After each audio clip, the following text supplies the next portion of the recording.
Welcome to the Dire Wolf Show, where we believe that America is exceptional and that our constitutional rights should never be infringed. I am Dire Wolf. On our show, we bring you the truth and debunk fake news. If you love laughing at the insanity of the regressive left, sit back and relax. Boy, do I have a show for you.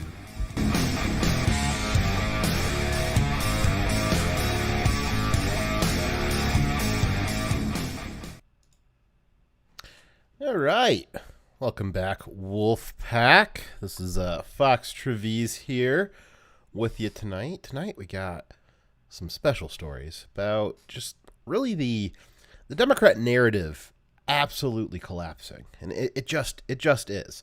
The people, really the moderates, the centrists, the politically uninitiated. You're anywhere from your crazy uncle to your liberal aunt and everyone in your family. People on the street, people at your work, people at your church, all the normies, they're finally waking up to the lies being pushed by the media and the Democrat Party. And this lying narrative that the media has spent so many years fabricating, this false reality, is all falling apart before their very eyes. But to be honest, it might just be a little bit too late for everybody to wake up. Really, the time for everybody to wake up was a few months ago. Last year at this time would have been a great time for everyone to wake up. A couple of years before that would have been a great time for everyone to wake up. And the reason why it might be a little too late now is just because the Democrats have such a stranglehold on all the institutions of power. But before we get into all of that tonight, I want to thank our sponsors because, while we do have a great show for you tonight, it is only possible because of viewers like you and our sponsors. We would especially like to thank those of you who donate to us financially, who include Kaylette, Ori Main, Nathan, Cameron, Tetris Freak, Slowpoke, Thundra Erican, The White Lion, Timberwolf, and The White Wolf. Money is not the only way you can give, though. We also appreciate you liking and subscribing to us on DLive, Twitch, and YouTube. And we are working on Rumble, as Steven Crowder has blasted that door wide open. And I believe Rumble now has live streaming, which I'm sure we will be able to figure out here shortly. But we'll make that announcement later this year, hopefully by the end of the year. There's not much more of the rest of the year left to do that, so we'll be working on that. We especially like when you share links to the channel on any social media you happen to find yourself on, as there is no algorithms doing that for us. A lot of other channels, they get algorithms to push their content out, which is nice. We don't. That's why we've got you, though. All right. So back to the Democrat narrative collapsing, but it being a little too late for it to really matter. See, the problem is, at some point, this inevitably happens in every authoritarian regime. Eventually, the people kind of figure out what's going on, right? The propaganda shatters, it breaks, but it's just, at a certain point, it's just too late. It's just too late. It doesn't matter that you see through the lies. The Democrats have control of all the institutions of power. So some interesting things are happening, though, because It might be too late. It might be too late. We're definitely close to it being too late, and it's really unclear right now which side of that line we're on. It just is obvious that we're close. We're close to it being too late.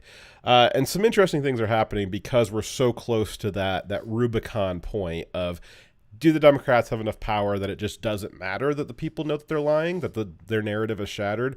Or is there still enough time for the people to kind of wrestle control of the country back from this authoritarian regime of the left? And because of that, some of the interesting things that are happening are the memeing on the right, or on the awoken people, has kind of gone off the charts. Obviously, the chance of F. Joe Biden at the various sporting events, dozens and dozens of examples of that. That is a big example of the narrative collapsing. People are actually out in the streets or out in events shouting F the regime because they see through it. And one of the interesting things that's popped up recently is the meme of "Let's Go Brandon," which is a fun way of saying "F Joe Biden." Along with that came a rap song recently by one Bryson Gray, and he made a rap song, kind of dubbed together the voiceovers from the NASCAR event several weeks ago, where a NASCAR driver named Brandon had won a big race, and good for him. And the MSNBC interviewer that was talking to him after the race, she was being yelled over by the crowd shouting "F Joe Biden," which she tried to recover by saying, "Oh, they're chanting 'Let's go Brandon,'" to which everybody immediately picked up and said, "Oh, that's great. We'll just use that as a meme now, and we'll just use 'Let's go Brandon' as a stand-in for what we really mean, which is F Joe Biden." And there was a fun song that dubbed together that clip, which I'm not going to play for copyright purposes. But if you would like to go find it, it is easy to find on iTunes, because it has 5 of the top 10 top spots on the iTunes hip hop and rap section. It actually broke into the top 100 all songs in another top 100 song list. And again, there's different versions of the same song, which is funny. It's remixed versions are still hitting the top of the charts. On the national top 100 in the top 10, it had at one point last week kicked Adele. Adele had made a new song, which I didn't know she was still making music. But she was at the top spot, and she actually got kicked off the top spot by "Let's Go Brandon," which is pretty funny. And so you've got this coded language. I actually, as evidence that this is a kind of a code word for the awakened right, the awakened masses at this point. It's hard to say the right, because a lot of these people are kind of just anti-leftist, which is fine. We'll kind of take what we can get at this point. But for instance, last week, my company, we had swapped out all of our copiers. We were with Xerox, and we went with Konica, because Xerox sucks. But we actually, I was talking to the install guys, and they were, just talking to me about, oh, it's been really difficult lately to get these copiers unloaded, because all these copiers are obviously made in China. And currently the company that my company is working with to get these copiers in, they've got over $5 million worth of copiers sitting just off the coast in a boat on a container ship, waiting to be unloaded, but they can't. And they've been waiting there for a couple of weeks, and they said it could be, floating off the coast for another couple of weeks before they get unloaded. And I just kind of deadpan said, "Let's go Brandon." And they immediately knew what I was talking about. And so we were able to have this kind of connection right off the bat, as kind of, we're on the same team here. I can immediately identify what your politics is. And the fun thing about this is, if somebody knows what you're talking about, they're going to like it, typically. Or you can say it to another person who's maybe a leftist, or maybe they're just still uninitiated, and they have no idea what you're talking about. Because it's such a nondescript phrase. It's such a neutral phrase on its own, but it's got that memology in the background of it, that deeper meaning. And so it's really easy to identify each other now out in public. If you don't know who someone is, or what their kind of political sentiment is, it's a quick shorthand of figuring that out and helping us find each other. And it's interesting that we've had to resort to this kind of coded language. This is kind of a hallmark of authoritarian regimes, is that the opposition to the authoritarian regime, or the people living under the authoritarian regime, often have to adopt coded language. I would say that's probably one of the best signs that one of the strongest signs that we are living under an authoritarian regime right now, is that we are already developing coded language. And so, like I said, this is evidence that the Democrat narrative is collapsing, but at the same time, it's evidence that it doesn't matter. It doesn't matter that the Democrat narrative is collapsing. They still have so much power, so many of the institutions of power, that we are now adopting coded language. That's really what a meme is. It's coded language.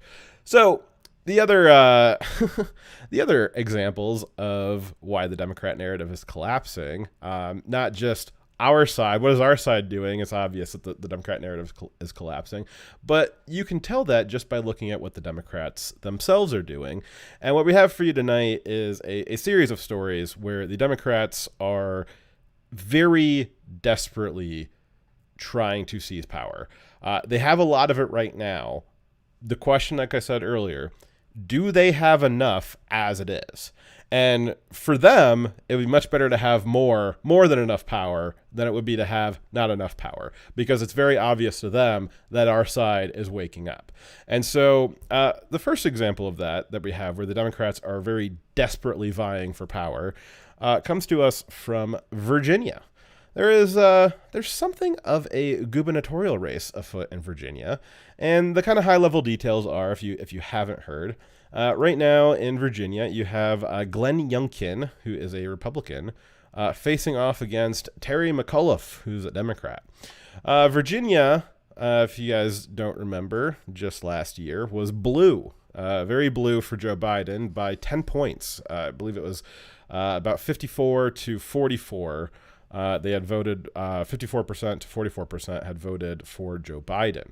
Virginia, also, as you guys may remember, is famously the home to blackface Klansman Ralph Northam, who, again, either wore blackface or a Klan hood in college. He's not saying which I assume implies that he supports both of them. Ralph Northam is not currently running. I believe he's still serving right now, but he's not running in the current election because there is there's a limit on consecutive terms in Virginia, so he's not eligible to run right now. Terry McAuliffe was the Democrat governor of Virginia from 2014 to 2018, and he is the former head of the DNC. So Terry McAuliffe is a Democrat, good old boy. He's been around the block a few times with the Democrats. He's a well-known figure in the party.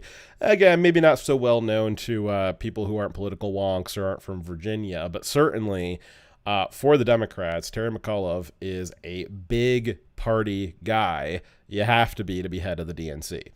And what we got up on the screen here is the polling in Virginia over the last few weeks.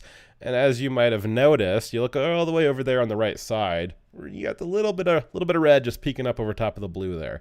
And we can see that the race, which had a very clear lead for Terry McAuliffe, the Democrat, polling that was very reflective of the presidential race just last year. I mean, a year is not a very long time so far as politics is concerned. You might see demographic and political drift over the course of a presidential cycle, over the course of 4 years, but over the course of a single year, you're not going to see enough drift to really make a difference. Traditionally, you're not expecting to see that much drift.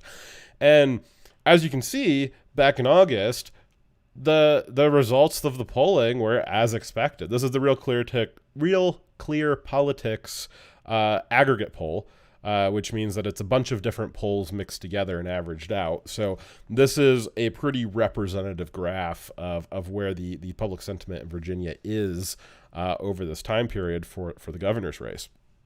And like I said, you can see early on, it is very much matching the 2020 results, and over the course of September, oh no, what's this? It's tightening up a bit. Then you got into October, oh, it's really tightening up, and then here we are, just at the end of this week. The latest polls show Republican Youngkin just outpolling a little bit of McAfee, and pulling out a lead here. Let's see here. So The reason for this tightening in the graph, it's not a mystery to anybody who's been paying attention. The reason for this tightening is related to a category of stories that we've been covering on this channel for definitely the last few months. And that category of stories is critical race theory principles and pederastic policy being implemented in schools all across the country. Given the stark contrast between the two candidates, this Virginia race has now become a sort of national referendum on what a parent's role in their child's education is. On the one side, you have the Democrats, with McAfee saying in a recent debate, quote, "I don't think parents should be telling schools what they should teach, and I'm not going to let parents come into schools and actually take books out and make their own decisions." That's what McAfee said. I don't think parents should be telling schools what to teach, and I don't think that parents should be making their own decisions about what books are in the schools. All right, so that's the Democrat position.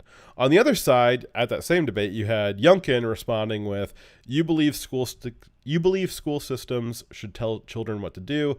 I believe parents should be in charge of their kids' education." So couldn't be more different there. Couldn't be more different. You've got parents don't belong in the schools telling the schools what to do, and on the left, and on the right, you've got schools should absolutely be subservient to parents. Parents have every right to determine what their kids are being taught.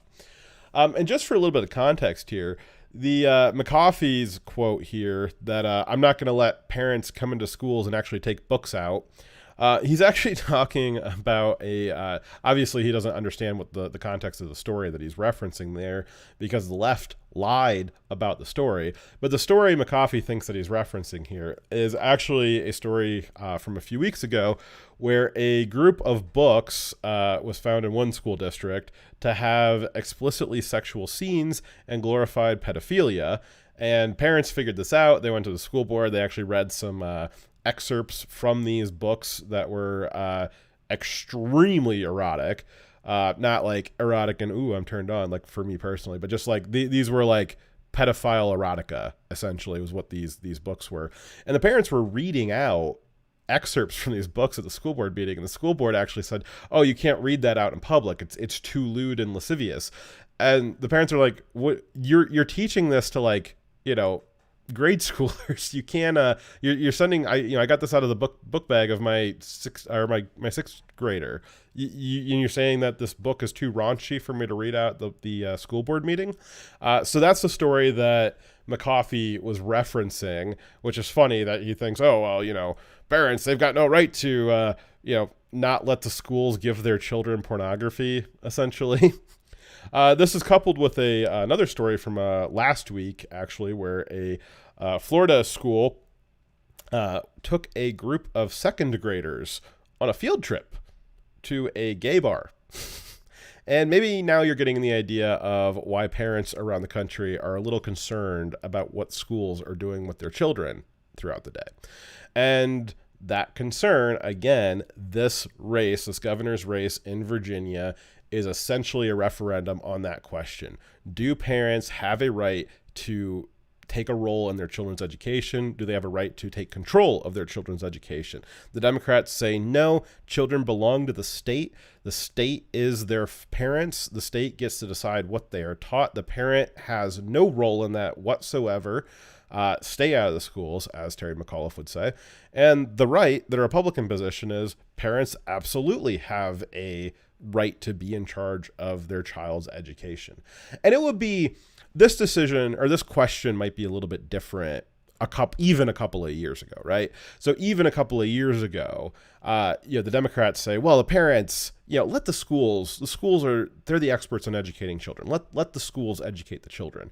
And that generally makes sense. That generally would have made sense a couple of years ago, because you might say, well, does a school have the right to give sixth graders pornography books, or to take second graders to gay strip clubs? And the left could have said, that's crazy. Nobody's talking about that. Nobody's talking about schools having the right to do that. That would be irresponsible. The right is just, they're demagoguing and creating all these false narratives. But now it's different, because these aren't just what ifs. These aren't just possibilities. These are every week. There is dozens of news stories all across the country of things like this happening. I can just think of a couple, and those were just in the last couple of weeks that those happened. And the Democrats pretending like this isn't happening, still saying, well, no one's talking about doing that in schools. Yeah, I know they're not talking about it. They're just doing it. They're just doing it. And you guys have all seen dozens of stories, like I said, the last couple of weeks, last few months, Parents across the country have had enough. They are going to their school board meetings, and they want to take charge of their child's education, because clearly the Democrat supporting teachers unions of the public schools are not doing a very good job of it, and in fact are possibly doing maybe a little bit of harm to your children. Possibly it's harmful to take second graders to a gay bar. Possibly it's harmful to be passing out pornography to sixth graders. Isn't it possible? I don't know. I'm not your kid's parent. That's a decision for the parents to decide, not the decision for some school board member or a teachers union teacher to be deciding. So on Tuesday, the election for governor in Virginia is going to take place on Tuesday. So we should see the results by Wednesday if the Democrats win. If, however, maybe the Democrats need a few extra votes maybe they need to count a few extra mail-in ballots. Maybe we'll find out later next month in December. But the election's on Tuesday. If the Democrats win outright, we'll find out on Wednesday. If the Democrats need a few extra votes, we'll find out in December. Hopefully Virginia comes out in a little bit more force than they did for Trump, and hopefully that Dave Youngkin's able to pull out a win here, because Virginia needs this. Every state needs to have get the Democrats out of there, but Virginia, because this governor's race has become a referendum nationally on the question of, do parents have a role in schools? It's important nationally for the Republicans to pull off a win here. It's good optics. And as I said at the beginning of this story, at the beginning of this episode here, the Democrats, they know this. They are not sure that they have enough power. They have all these things that they want to do. And they've got this narrative, this false narrative that is collapsing all around them. And the question is, does it matter that the narrative's collapsing? Do the Democrats currently have enough power that it doesn't matter if the masses know what they're doing or not? And no one knows for sure. So the Democrats are voraciously, ravenously trying to scrape together every ounce of power they can. It doesn't matter if it's a governor's race. It doesn't matter if it's a school board meeting. They want every ounce of power they can get to ensure that they can set up their authoritarian regime. And the Virginia race is definitely an example of that. So because this race will have some deep national consequences for the Democrats. Virginia, pretty blue state, like I said, by 10 points voting for Biden in the last presidential cycle. So pretty deep blue state. If that blue state turns red, if that blue state elects a Republican governor, and a Republican governor on the issue of, do parents have a role in their child's education, no less, if that happens, that is going to scare the absolute crap out of moderate Democrats in the House and the Senate.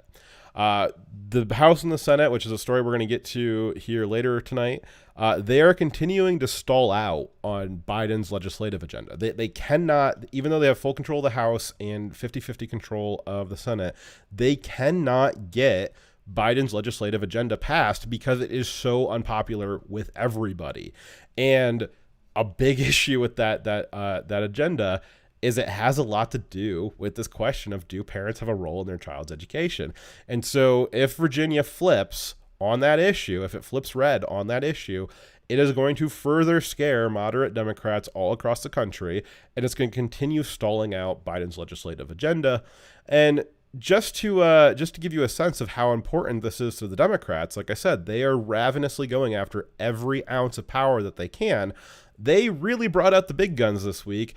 Joe Biden himself came out to Virginia to stump for Terry McAuliffe. And let's watch a quick clip here of how that went. Stumbling, bumbling Joe. You know things are bad when the Democrats are like, okay, we gotta dust off Joe and get him out in front of the people. Most popular president ever elected. Let's watch. I ran against Donald Trump, and Terry is running against an acolyte of Donald Trump. Donald Trump. Donald Trump? No, he doesn't want to talk about Trump anymore. Well, I do. Donald Trump. Or Trump, why Trump did this. That's who Donald Trump is. To Donald Trump, former President Trump, he endorses Donald Trump. Donald Trump, I love this one. Trump to Donald Trump, that's to Donald Trump. Now Donald Trump, loyalty to Trump, and with Trump. So, what do the Democrats think that you care about? Trump. Which might be true, but not in the way that they think it is. So, the Republican position is parents have a right to take a role in their child's education. And the Democrat position is Orange Man bad. Almost a full year. Let's see here. We're at 9 months. 9 months of Joe Biden. 9 months of Joe Biden. 9 months of the Joe Biden economy. 9 months of the Joe Biden pandemic. 9 months of Joe. And they're still talking about Orange Man bad. Do they really think is that really gonna get Virginia voters out to vote? Orange Man bad was a big push factor to get people out to the polls last year for president. So maybe Joe Biden's looking at those polling numbers from Virginia saying, Biden won Virginia by 10 points. It's a good possibility a lot of those points were due to Orange Man bad votes. Because remember, a lot of people didn't vote for Joe Biden. They voted against Trump. But the problem is, Trump's not on the ballot. Trump's not on the ballot. It's one thing to vote against Orange Man bad. It's a whole other thing if Orange Man bad is not on the ballot, but the future of your child's education is. And I just don't see the inspiring message of saying Trump 34 times. Actually, I believe it was 24 times was the actual number. 34 is an exaggeration. I believe that the official count was 24 times Joe Biden said Trump in a campaign rally where Trump's not running. I guess if that's what the Democrats want to run off of, I think you're kind of looking at too. This is what the midterms are going to look like. There is some speculation that the Virginia governor's race is kind of the first dry run of what the midterms are going to look like a year from now. And, it's entirely possible that's accurate. And if it is accurate, well, the Democrats' message of you have no role in your child's education and Orange Man bad 2 years after Orange Man left office, do they think that's going to carry him over the finish line? I don't think so, but you got to imagine the desperation to bring Joe Biden out after, well, I mean, you guys have seen Joe, but the desperation for Terry McAuliffe to say, Joe Biden, get out here and help me win this race. You gotta be pretty desperate for that. Obviously, this Trump is not very inspiring. And so the Democrats fell back on their tried and true tactic of hoax racism. So the leftist organization, the Lincoln Project, hired activists to stage this shot in front of a Youngkin campaign bus to make it look like Youngkin is being supported by the tiki torch wielding neo-Nazis from the Unite the Right rally. Gosh, what was that? 5 years ago at this point. The leftist media ran with this image for about 12 hours before it was found out that these are actually Lincoln Project operatives, and that this was not an authentic shot in the least. But that did not stop the media from saying, hey, Youngkin is supported by neo-Nazis, which is funny because one of them's black. And again, the left has such a vicious demand for hate crimes and racism, and America is so unwilling to supply it that the Democrats regularly have to fabricate them. So I wouldn't exactly call this a hate crime, but it's certainly a hoax racist event. And that's because real Americans and, your typical Republican or conservative, they're just not racist. As much as the left would love that we were, we just aren't. We just are not willing to supply their demand for racism. So they have to make it up. It's actually interesting because the Lincoln Project was famously founded by a pedophile, which is kind of interesting because we're back to pedophiles again, which is interesting that the part of the Virginia governor's debate here is a referendum on what to do with your school children, and half of that is critical race theory and teaching them racism, and the other half is this weird sexual agenda where you have these adult teachers giving out pornography and to children and taking them to sexually explicit bars. Kind of pedophilic, it sounds like, a little bit. And now you've got a organization founded by a pedophile staging a hoax racist thing outside of the Republican governor. So it's almost like there's kind of this vast network of leftist organizations directly affiliated with pedos trying to take political power. It's weird. I wonder if anyone's looking into that. I wonder if there's any kind of, organized group on the internet taking an interest in this organized, vast left-wing network affiliated with pedos trying to take political power. I wonder what they would call themselves if they were out there somewhere. Alrighty, our next story here is an update on the Arlington shooter. So this was another supposed leftist narrative here. This time about racism in the public school system. You guys might have remembered from a few weeks ago in Arlington, Texas, a school shooter allegedly came out and shot 4 people, 1 teacher and 3 students, I believe, 2 of which are actually several weeks later still in critical condition. And here was the kind of initial reporting on it from this is from the family of the shooter, saying, well, this was this wasn't his fault. Let's listen here. He was scared. He was afraid. There's a video that's all out on social media, and it shows that he was being attacked.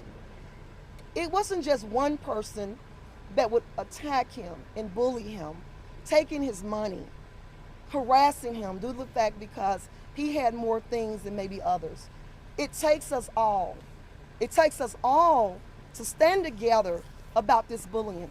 It could have been a situation where he took the other turn and decided to commit suicide. What the decision that he made, taking the gun, we're not justifying that. All right, so that was from the family of a kid named Simpkin. I can't remember what his first name is. Last name was Simpkin. And what this family is saying, like, it was he was bullied because he was black, and he had money. And, this is really just a sign of racism against black people. This is what happens in American school system. And, it's just a black man can't get by without people making fun of him, harassing him, and bullying him. And so really, instead of, his other option was suicide. So instead he went and shot a bunch of people, which I'll just go ahead and say that if your options are between going on a school rampage with a gun or killing yourself, maybe just kill yourself instead. The initial reporting on this was very interesting because this is a black school shooter, right? The left has this narrative about school shootings that they're all David Dorn, they're all these white kids, and the police treat them real kindly and buy them Burger King and all this stuff, and it's just not true. So you had this incident where it was a black kid who did a school shooting. And the left was very confused about how to report this. Eventually, they went with the narrative of bullying, and then the story just kind of died. Well, now we know why the story kind of died. So that was kind of the shot there, the family saying, he only did this out of self-defense because he was being bullied. Well, let's see what the Arlington Police... This was not a bullying incident. Oh. And I just... Thank you, Chief of Police Al Jones from Arlington Police Department. Let me restart that here. So, was this a bullying incident? This was not a bullying incident. And I just want to take that narrative out of the equation. 2 weeks after a Timberview High School student shot 15-year-old Zacchaeus Selby and teacher Calvin Pettit and grazed a teenage girl, Arlington Police Chief Al Jones gave an update on the investigation. Mr. Simpkin is involved in high-risk activity. And that high-risk activity led to the disagreement within the community. Chief Jones's statement was a total rebuke of statements made from the suspect, Timothy Simpkins' family. But he did not go into further detail about what type of high-risk behavior Simpkins was allegedly involved in. All right, so you have the family, bullying, so sad, so sad. And then you have the chief of police. They've done an investigation into this, and there was no bullying. There was, what did he say? High risk activity. All right. They did, like you said, like the news reporter said, they did not elaborate on what the high risk activity was. But let's put on our critical thinking caps here for a second. Let's just think this through. What kind of high risk activity might a person be engaging in where it ends in a shootout? Oh, I don't know. There's I think we can maybe look to some crime statistics for that. I'm thinking of a city, I believe the city is called Chicago. I could be wrong on that, but I think it's called Chicago, where there is just a horrific amount of shootings on a daily basis, hundreds per week. I call it Chirac sometimes because of all the deaths there. I believe last year there was something like 6,000 people killed each other. It was crazy. And what's a leading cause of that? Oh, gang violence, drug-related gang violence. Oh, okay. So now you can maybe get an idea of what was Timothy doing. Was Timothy Simpkin, was he being bullied, or was he maybe a drug dealer at that school? Was he maybe a drug dealer that was in so deep that he was actually carrying a piece? And his mom said, as we saw in the previous clip, that somebody had taken money from him and he needed to, self-defense, that sort of stuff, right? Did maybe the money that they took from him, did it maybe involve, I don't know, getting drugs on credit and then not paying him back? Was that maybe why he had to shoot them and teach them a lesson? Is that maybe why he shot 4 people, 2 of them still in critical condition? Yeah, so you wonder why this story died. Again, the initial report on this was there's a school shooter, and the media was like, yes, this is great. This is another school shooting. This fits our gun control narrative. It's probably a white kid. We can't wait for it. Very excited. Later that day, they found out it was a black kid. Oof, all of a sudden the narrative changes. They had already committed. They'd already put it into the national consciousness, and they couldn't just make the story go away immediately. So they had to turn it into this, it was bullying. He was being bullied because of racists, right? And then now we're finding out, a couple of weeks later, actually nothing to do with race, nothing to do with bullying. He's actually a drug dealer. And he shot a kid who didn't pay his dues, apparently, didn't pay for his drugs, apparently, and in the process shot a bunch of other people too.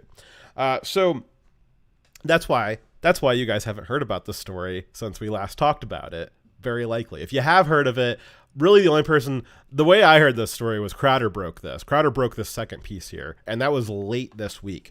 Beyond that, nobody in national coverage is talking about, that story of that school shooter from a few weeks ago. Oh yeah, that wasn't actually a racist event. That was a drug crime. That was actually drug related gang violence probably.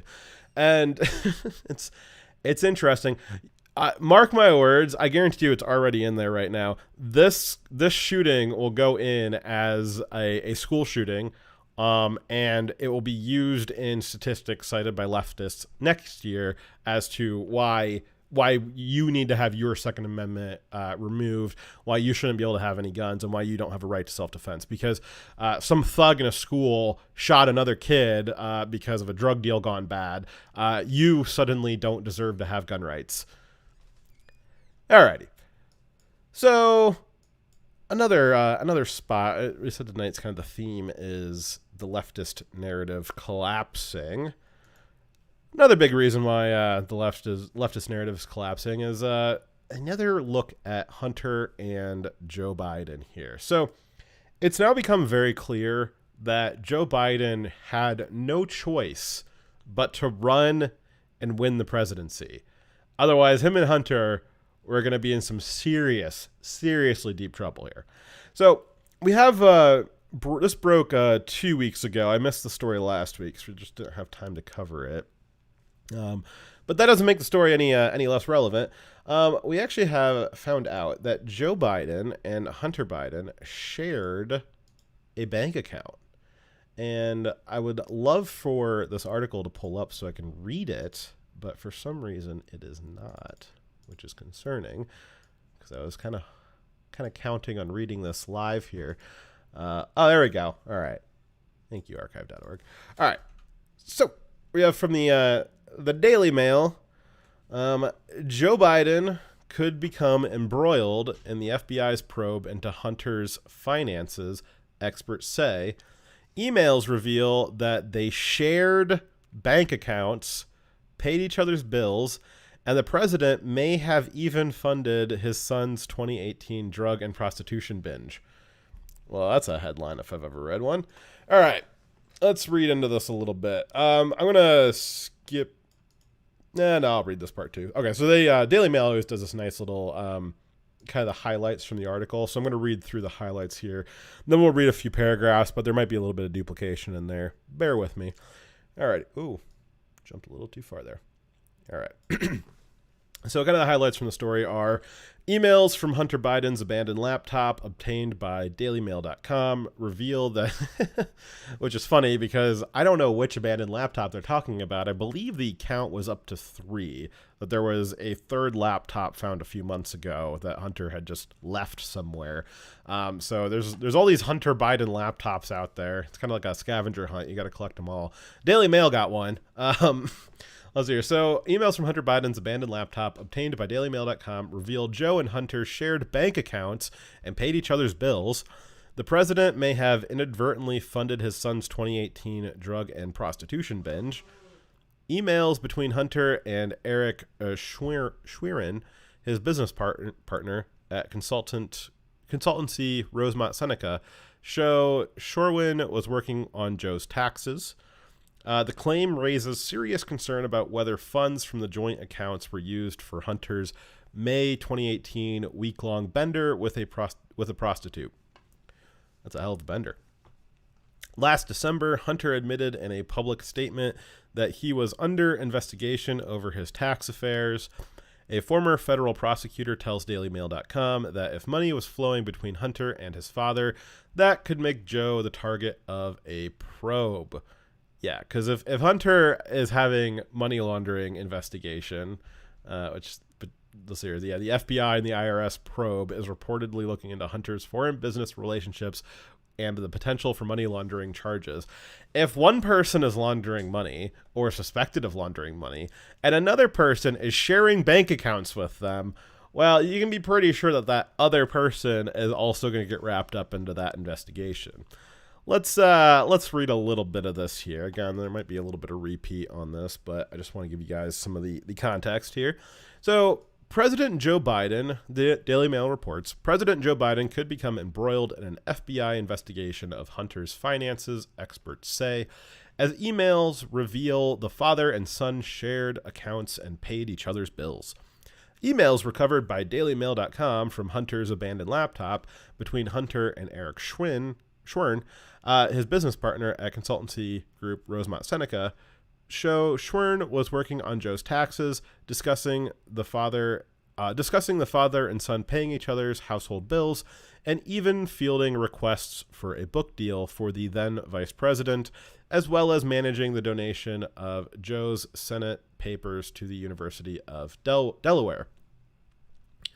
It is unclear why Schwerin had this intimate role with the vice president's affairs rather than government officials in the office of the vice president. So again, Eric Schwerin is somebody who works with Hunter, but for some reason he's managing a lot of Joe Biden's affairs, right?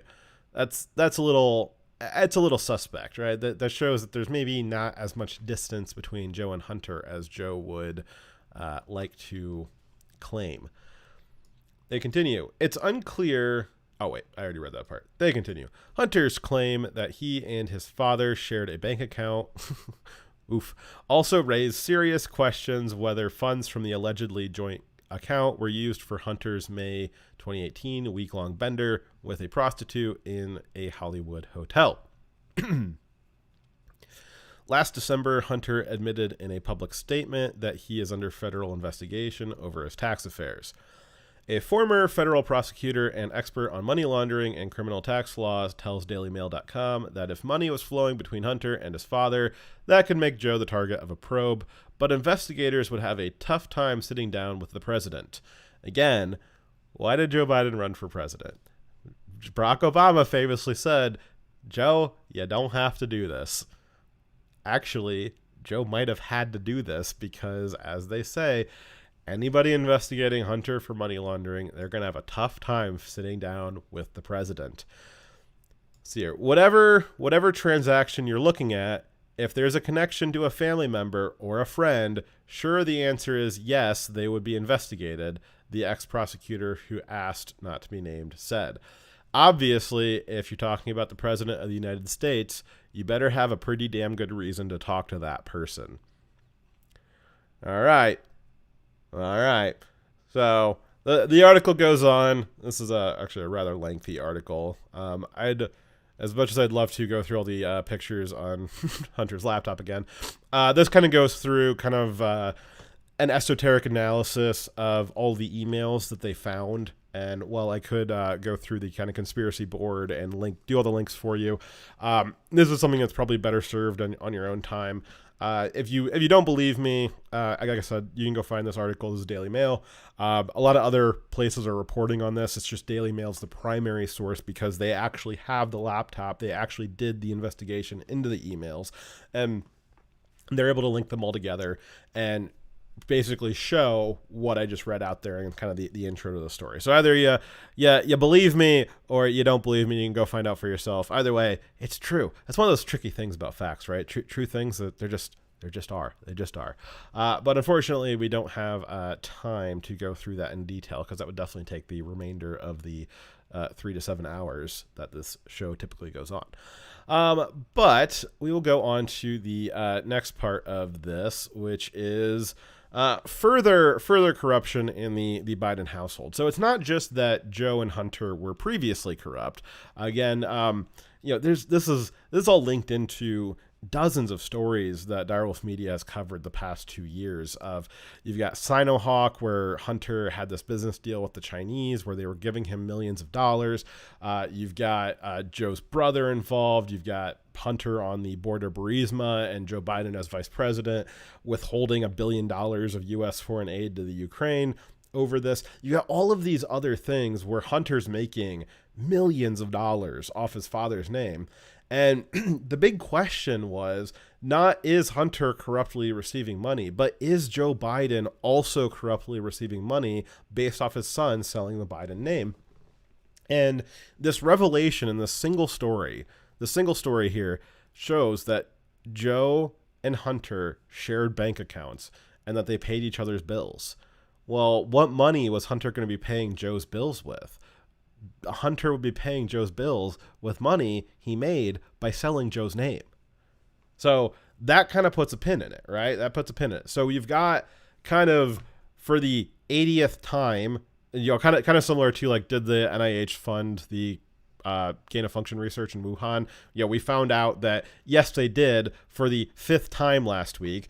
This story is, was Joe Biden corruptly, using his son as a go-between to corruptly sell his political office and make money off of it? Well, the story is for the 5th or 8th time. Yes, we've got that confirmed again. But this next story that we've got here is not just that Joe Biden was previously corrupt, which we've already confirmed multiple times, but is Hunter currently now that Joe Biden is president, is Hunter still selling Joe's name for money, and is Joe still profiting off of it? And the answer is yes. You may have guessed it. The answer is yes. And once again, archive.org is having a hard time pulling up this article, which I guess I'll just have to end up waiting for it, and I'll think of things to say to fill the gap while this thing's loading. But this next story to kind of, there we go. This next story to, I could just read it now. I don't have to make up words to say. All right, exclusive. Hunter Biden faces fresh cash for access questions after his art dealer. So as you guys might remember, Hunter Biden now is an artist, right? He sells his art for hundreds of thousands of dollars a piece. It's not even very good art. So Hunter Biden's art dealer, who claims to be the only person who knows the identity of the president's son's art buyers, is snapped. A picture of him is snapped wearing a Camp David hat. So the kind of context for this story here is Hunter Biden, since Joe took office, Hunter Biden in the last few months has quote unquote become an artist. Hunter is selling his art for $10,000 to $500,000 a piece. And the buyers of his art are unknown. And the only way that they were able to get it so that the buyers of the art were unknown was with a special help from the White House. So Joe Biden directed somebody at the White House to assist his son in being able to cover up the identity of people who are buying his crappy art, because there are rules in this country that if your family member is the president of the United States, you can't just make money off of selling random things for extremely high amounts of money, and no one's going to look into it, right? You have to have a little bit of financial transparency here. But somehow Hunter was able to hide the identity of the art buyers. The only person who would know who's buying Hunter's art is the art dealer who Hunter is interfacing with.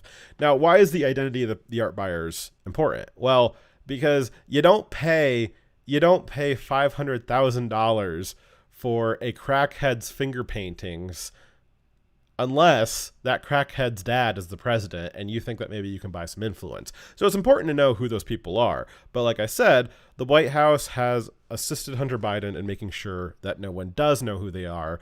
The only person who would know is Hunter's art dealer, because supposedly Joe and Hunter, they don't know who it is. Because if they knew who it was, then maybe that would be influence peddling, right? But how could Joe Biden sell his name if the person buying Hunter's art they don't even know who it is, right?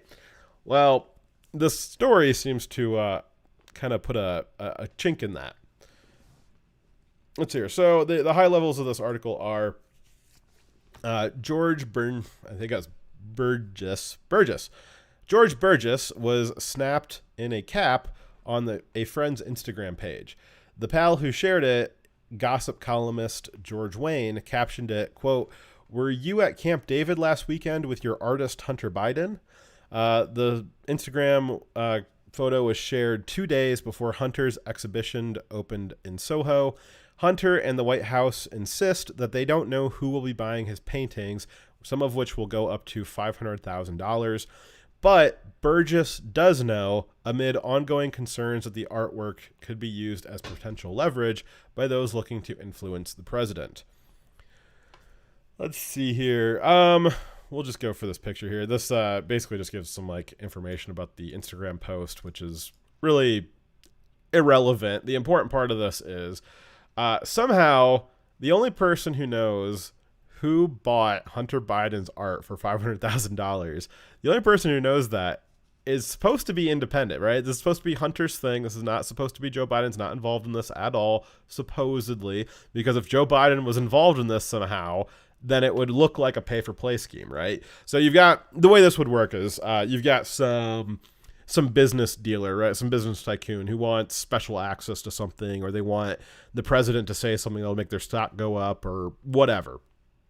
And so what they'll do is they'll go buy art from Hunter for $500,000. Joe Biden goes, "Thank you very much. I will go now do the policy that you asked me to do because you just paid me very handsomely for it."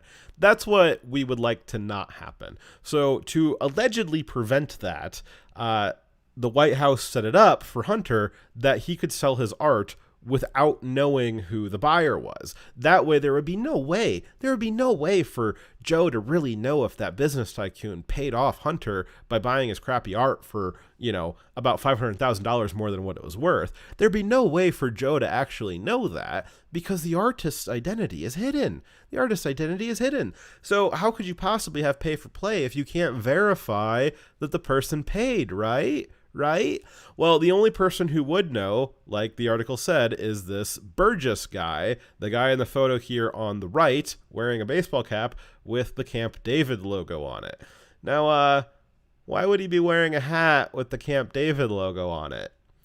Is it maybe because he went to Camp David? Did he maybe go there with Hunter? Did he maybe meet with Joe Biden and tell him the identity of the people that were buying Hunter Biden's art so that Joe could know who to give special access to? Is that possible? I don't know. I'm just asking questions. But maybe somebody in Congress should be asking questions. Maybe the FBI should be asking some questions. Maybe the DOJ should be asking some questions. So you've got these, you got kind of these two stories again, where one of them is just a triple, quadruple, quintuple confirmation that, yes, Joe Biden was previously corrupt, using Hunter Biden as a go-between to launder and peddle his influence, and to sell his office, sell his political office. That's been confirmed multiple times now. And then now we've got the second story here where that never stopped. And of course it never stopped. Of course it never stopped, people. It kept going, and it's going on right now. And nobody in the media really cares about it. Nobody in the media's got any questions about it. It's just, oh, look at this. All these smiles. Oh, isn't that fun? You got to go to the president's Camp David retreat. No one's concerned about selling the political office, or why Hunter Biden can suddenly be making in the top 1% of all artists in the world for something that he started doing 6 months ago. No one's worried about that, for sure. And so this is just another example of the Democrat narrative, though it's collapsing, for Joe at least. Joe's got enough power that it doesn't matter. And the question is, do the Democrats at large, as a dictatorial entity, do they have enough power for all of them to do this?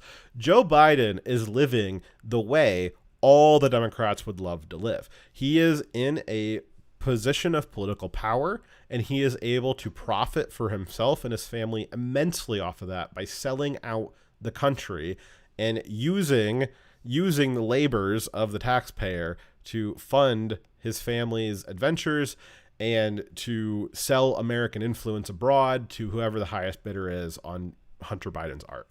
That's what all the Democrats want to do. That's what authoritarian regimes do, is they have selfishly acquired political power for their own personal gain. Joe Biden is he's just a little ahead of the curve of the rest of the Democrats. And so the question is, does the Democrat Party at large, are they at the same position that Joe is, or do they need to scrape together a little bit more political power before they can actually fully realize their authoritarian regime?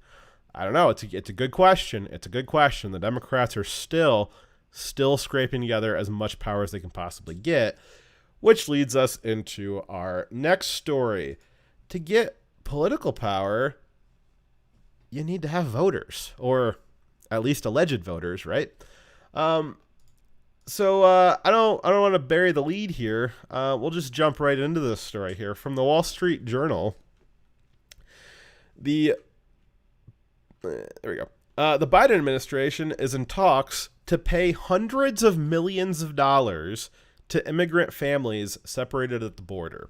And by immigrant families, they mean illegal immigrants. The government is considering payments. Again, this is from the Wall Street Journal. Really, conspiratorial rag of the Wall Street Journal.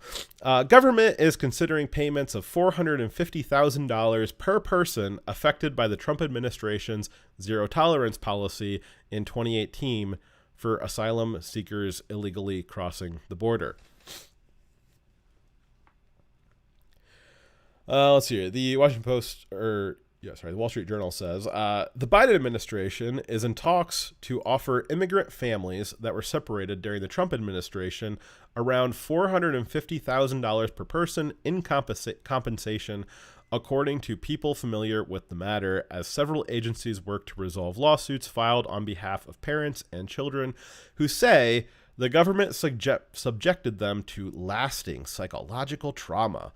My goodness. The U.S. Department of Justice, Homeland Security, and Health and Human Services are considering payments that could amount to close to $1 million per family, though the final number could shift. Yeah, so they want to pay $450,000 to the child that was separated and $450,000 to the parent that was separated. So you're coming out to about $1 million per family here, especially if the family had more than two people. Let's hear. The people familiar with the matter said, most of the families that cross the border illegally from Mexico to seek asylum in the U.S. include one parent and one child. Actually, it includes one drug trafficker, possibly one pedophile, and then one abducted child. That would be most of the groups crossing the border. Just my personal statistics there. Let's hear. Many families would likely get smaller payouts depending on their circumstances, the people familiar with the matter said. The American Civil Liberties Union, the ACLU, which represents families in one of the lawsuits, has identified about 5,500 children separated at the border over the course of the Trump administration. So that's 5,500 times 2 times 500,000 is what they're trying to give out in your taxpayer dollars to people who illegally cross the border. Citing figures provided to it by the government, the number of families eligible under the potential settlement is expected to be smaller, the people said, as government officials aren't sure how many will come forward. Around 940 claims have been filed so far by the families, the people said. The total payout could be $1 billion or more. $1 billion of your. Did you guys know about this? Is this news to you guys? Because I heard about this late in the week and I was shocked. Did you guys? Let me know in chat. Is this the first time that you guys are hearing about this? Like, do you understand the magnitude of this? I'm throwing around the numbers here, but basically what their plan is to pay illegal immigrants that were, and this is going to go farther here, and I'll go into that in a second. But basically, they're trying to pay illegal immigrants $450,000 just for the inconvenience of being removed from the country. And they're talking about billions of dollars. I mean, I'm trying to think of my salary. I mean, it'd take me a while to get up to $450,000. Even before taxes on my salary. Yeah, I mean, geez. All right, so here, as part of the so-called zero tolerance enforcement policy, immigration agents separated thousands of children, ranging from infants to teenagers, from their parents at the southern border in 2018 after they had crossed illegally from Mexico to seek asylum in the U.S. Now, this is interesting here because there is no way, you don't need to seek asylum from Mexico into the U.S. Mexico doesn't have state-enforced religious prosecution. I don't think that they go, not at a state level, they don't really go after LGBTQ stuff. There's not any genocides in Mexico. There's really no reason to seek asylum, especially not in mass. Maybe a few one-offs here and there for real special cases, but there's not religious prosecution in Mexico. There's nothing like that.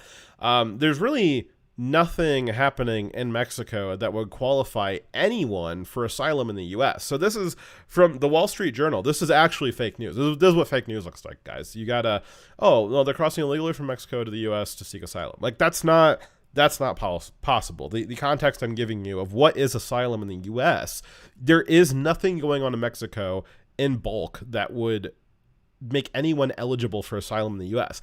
Asylum isn't just, I'm going to go to the U.S. and I'm seeking asylum in the U.S. Like, no, there has to be a compelling reason why you're seeking asylum. You can't just come here and say asylum. Asylum's not the magic words that open the gate. Asylum has a direct meaning.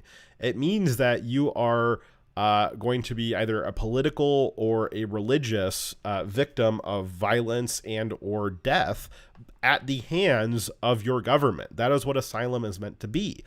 The Mexican government, as corrupt and inept as it is not rounding up people and executing them for any reason, especially not if you're a cartel member. The Mexican government's not having religious purges. They're not having genocides. They're not rounding up gays. They're not rounding up Jews. They're not putting people into concentration camps. They're not doing any of that. There's nothing in Mexico that would require you to seek asylum in the U.S. So this sentence here is just a lie. It is just a lie. What they are trying to say here, or what they're trying to cover up here more likely, is that people from other Latin American countries crossed through Mexico illegally and then entered into the United States illegally.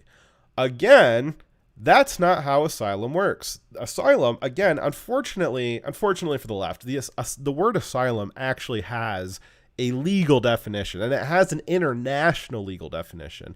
And you have to you seek asylum in the first safe country that you go to. Mexico, now, was Mexico the first safe country that these people from other Latin American countries got to? Probably not, if they're coming from like Brazil or Haiti or Honduras or somewhere else. But Mexico is considered a safe country. That's what the safe third country agreement was that Trump had. So if you have crossed through other safe countries and then you get to the U.S., you are illegally seeking asylum. You have not followed the asylum process. So to clarify, there is nothing in Mexico. Maybe there's a handful of one-offs, but you're talking about like 5 a year or less.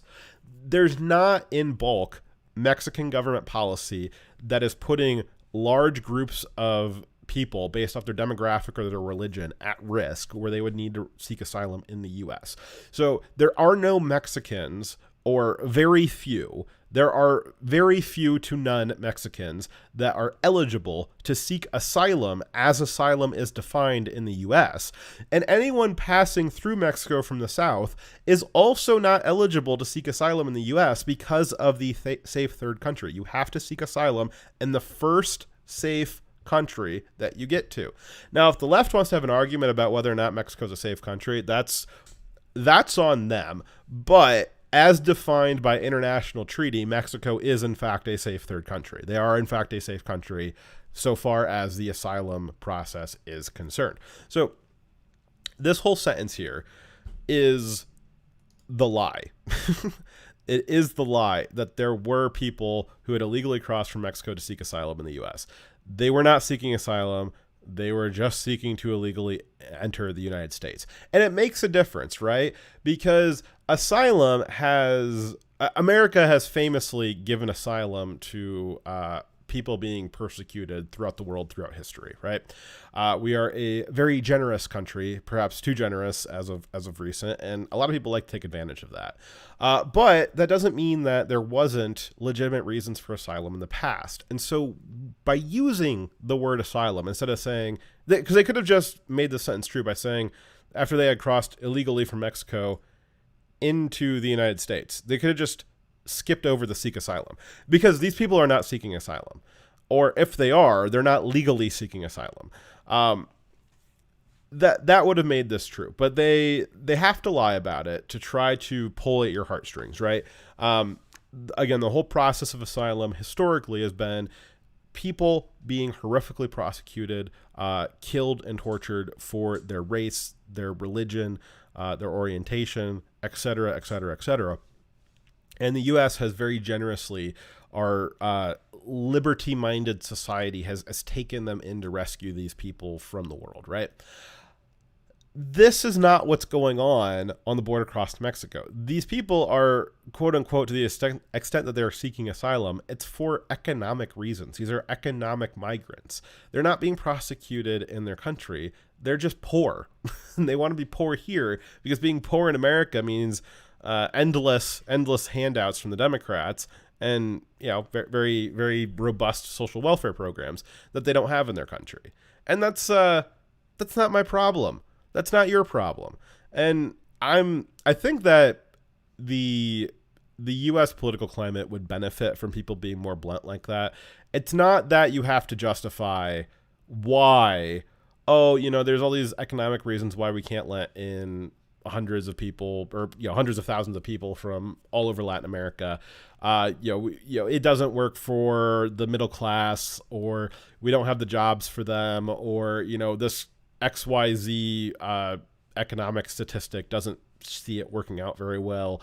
I think that we would just benefit more as a country in the modern era and in the current time right now to stop playing the game that this is something that needs to be justified why we're saying no, they can't come in. I think it's just enough to say, not our problem. I think just being that blunt, politics could benefit immensely if people were more comfortable in just being blunt about things. So are these people seeking asylum? No, they're economic migrants, and that's not my problem. To the extent that it is my problem, to the extent that it is the problem of the American people, it is highly reasoned that the current economic condition in Latin America is due to the NAFTA agreement from 20 years ago. And I don't disagree with that. But I didn't vote for NAFTA. I thought NAFTA was a terrible idea. I definitely was not old enough to do anything about it at the time. But that is the fault of our elites. So the elites in America, the Bushes and the Clintons, and then into the Obamas, they screw stuff up. They screw stuff up around the world. And then it's you, the middle-class taxpayers, your job to pay for the cleanup. It's your job to have your family killed by illegal immigrants who've been deported 7 times. It's your job to deal with the burden of the elite's failings from the previous decades. And to that I say, no, not my problem. All right, let me restart this paragraph here and take a drink. All right. So, as part of the so-called zero-tolerance enforcement policy, immigration agents separated thousands of children, ranging from infants to teenagers, from their parents at the southern border in 2018 after they had crossed illegally from Mexico to seek asylum in the U.S. In some cases, families were forcefully broken up with no provisions to track and reunite them later, government investigations found. I like how the government investigators were able to find that the government was able to track the families. Like, how would they know? The government can't keep track of the families, but a different part of the government can keep track that they didn't keep track of the families. Okay. That's your taxpayers hard at work. That's your taxpayer dollars hard at work right there. The lawsuits allege, they continue, the lawsuits allege that some of the children suffered from a range of ailments, including heat exhaustion and malnutrition, and were kept in freezing cold rooms and provided little medical attention. Jesus Christ, use some commas. That's a lot of ands for one sentence right there. They used to call those run-on sentences. I guess I'm not a journalist, though. Let's see here. Many of the lawsuits describe lasting mental health problems for children from the trauma of the months without their parents in harsh conditions, including anxiety, a fear of strangers, and nightmares. The lawsuits seek a range of payouts, with the average damage being roughly $3.4 million per family, some of the people said. In recent months, lawyers for the families and the government have told courts overseeing the cases that they are engaged in settlement negotiations and hope to reach a deal by the end of November. Quote, President Biden has agreed that the family separation policy is a historic moral stain on our nation and must be fully remedied, said Lee Gerlant, deputy director of the ACLU's Immigrant Rights Project and a lead negotiator on one of the lawsuits. Quote, that remedy must include not only meaningful monetary compensation, but a pathway to remain in the country. So it's not enough that they get a $500,000 a pop of your taxpayer dollars. They also want to just be in the country. It'd be cheaper just to give them citizenship at this point. So to address a few of these last few paragraphs here, let's see here. So yeah, these two here. So the lawsuits, again, this article goes on, and there's many more articles on this, but this, all the further we're going to read tonight on it.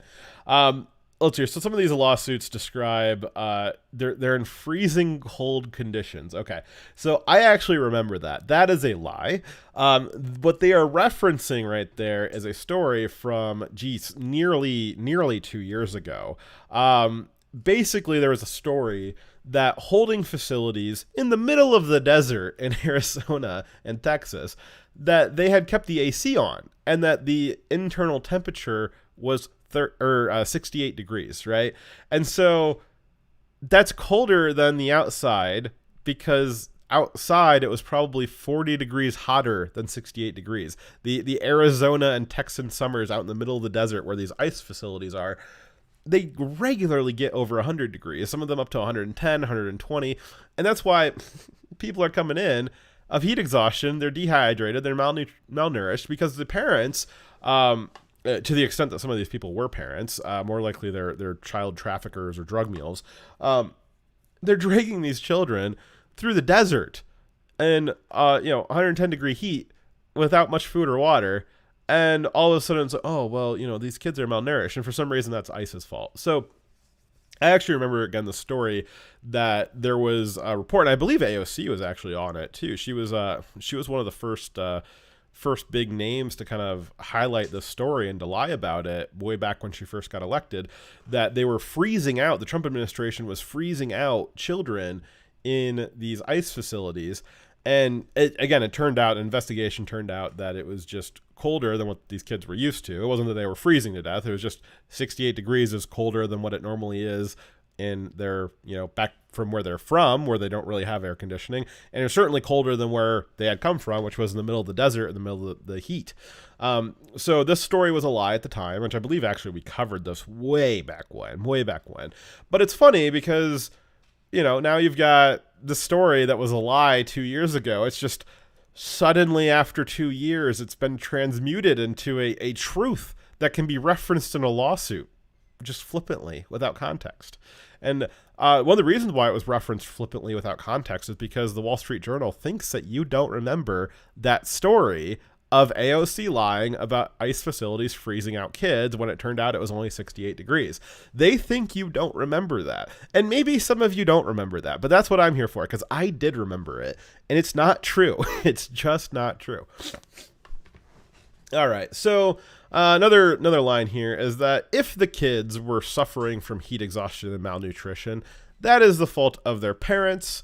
I'm also remembering another story, which Wall Street Journal thinks that you've forgotten, of a child that died while in ICE custody, minutes after being detained. And I believe actually AOC was also on this story. I'm also remembering that now. That ICE had murdered this child. How could they? And basically what it was is that the parents had drugged this kid across the desert, or whoever they were with. I don't know if it was actually proven that it was their parents, and much more likely it was drug mules that the parents had sold their kid to. After being drugged through the desert for days without food and water in the heat, they were basically dead on their feet, right? At a certain point, after somebody's experienced that much trauma at the hands of the person who brought them on the journey, not at the hands of ICE, at the hands of either the parent or the drug mule, that much trauma, sometimes these people, unfortunately, they can still be alive, but there's nothing that you can do to keep them alive for very long. And as soon as ICE had them in their custody, ICE did everything they could to preserve this child's life. And it's still this child died, because at a certain point, there's just too much trauma for any amount of medical care to compensate for. It's just the body hasn't gone through the final death process yet. But there's just nothing that you can do. And so the story, the initial lie, and I remember this because we also covered this, again, I think 2 or more years ago, that the story was ICE killed a child, when the reality was, either a parent, a negligent Mexican parent, or a drug mule had killed a child, and the child's body just hadn't finished dying yet. And all of a sudden, ICE happened upon them. If ICE had just happened upon them 10 minutes later, the kid probably would have been dead by then anyways. So this is another lie here. So again, talking about kids suffering from heat exhaustion and malnutrition. Are they suffering from heat exhaustion and malnutrition because of ICE? Or are they suffering from heat exhaustion and malnutrition because they were drugged across the desert for a couple of days or a couple of weeks? I'm guessing it's probably because they were drugged across the desert for a couple of weeks.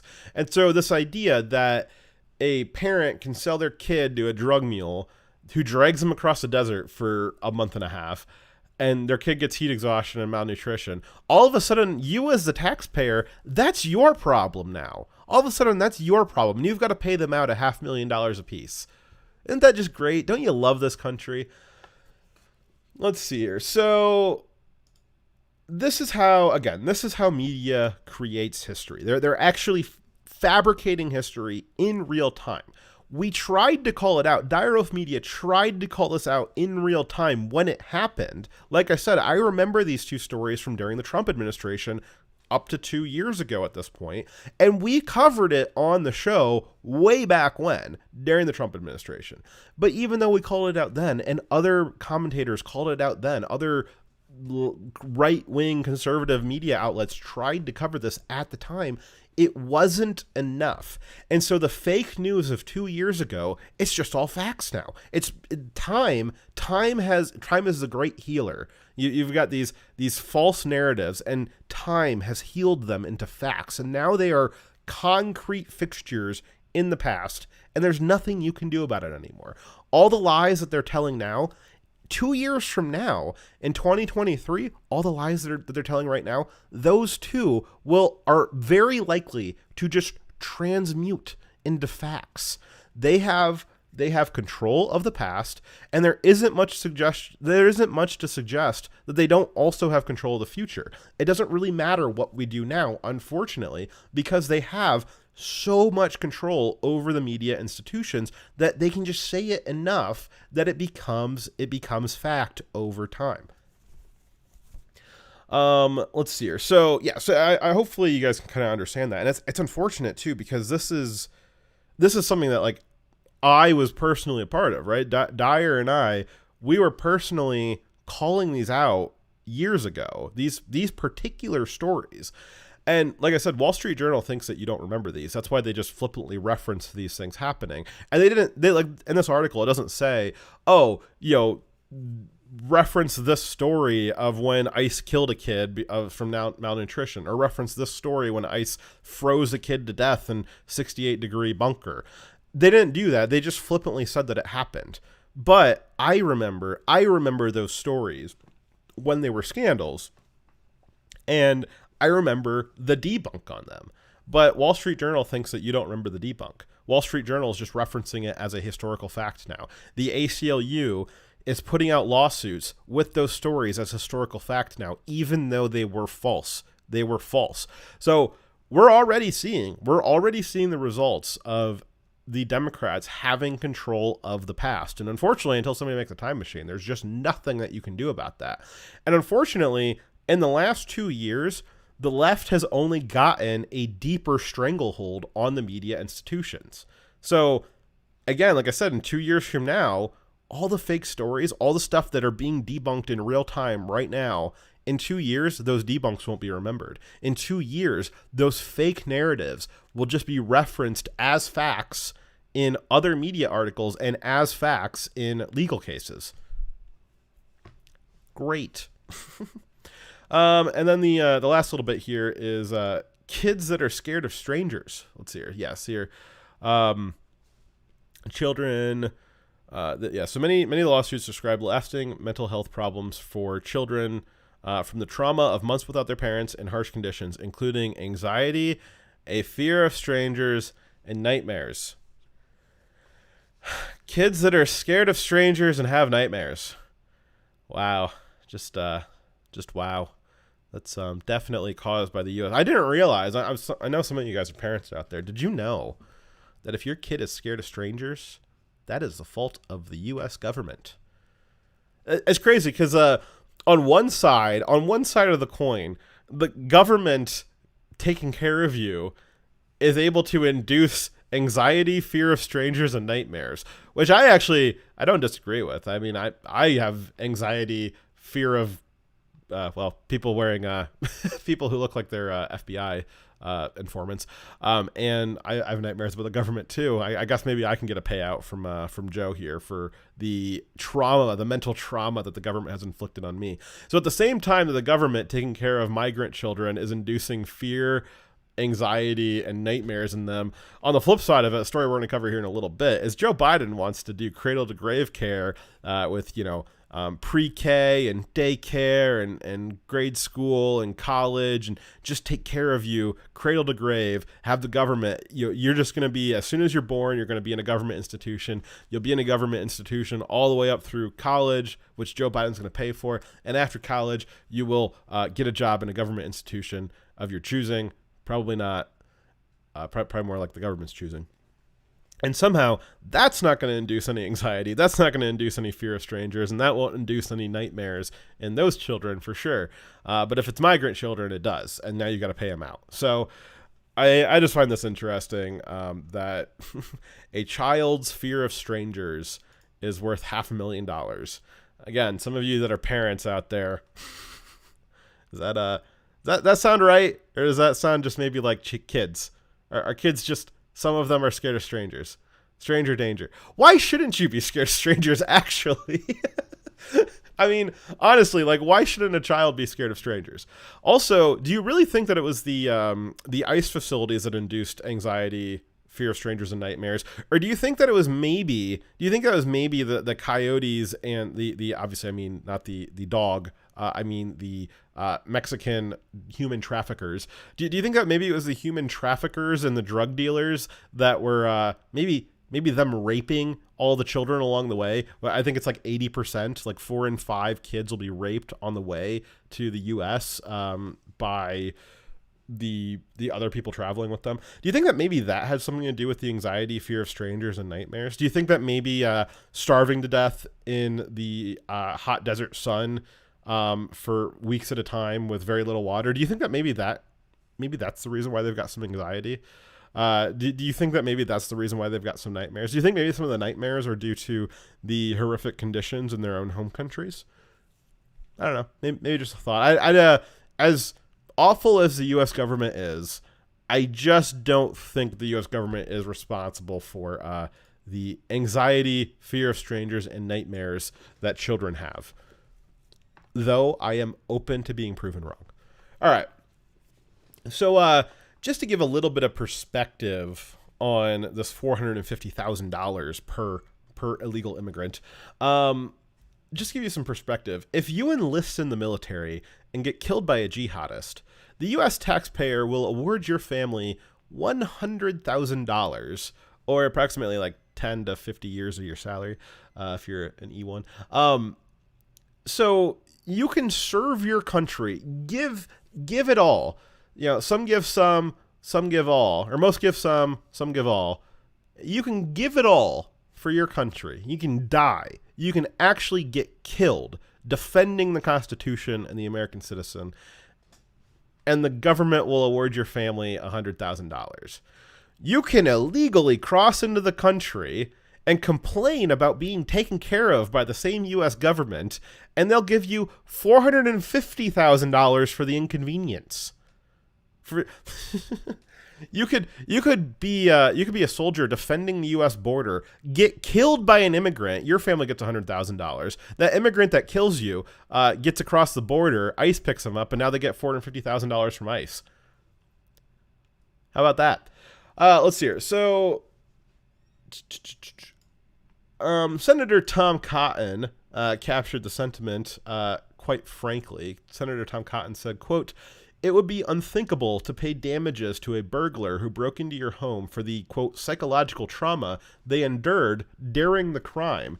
And yet the Biden administration wants to reward migrants who illegally entered our country with up to $450,000 for just that reason. The Biden administration's promise of citizenship and entitlement programs have already caused the worst border crisis in history.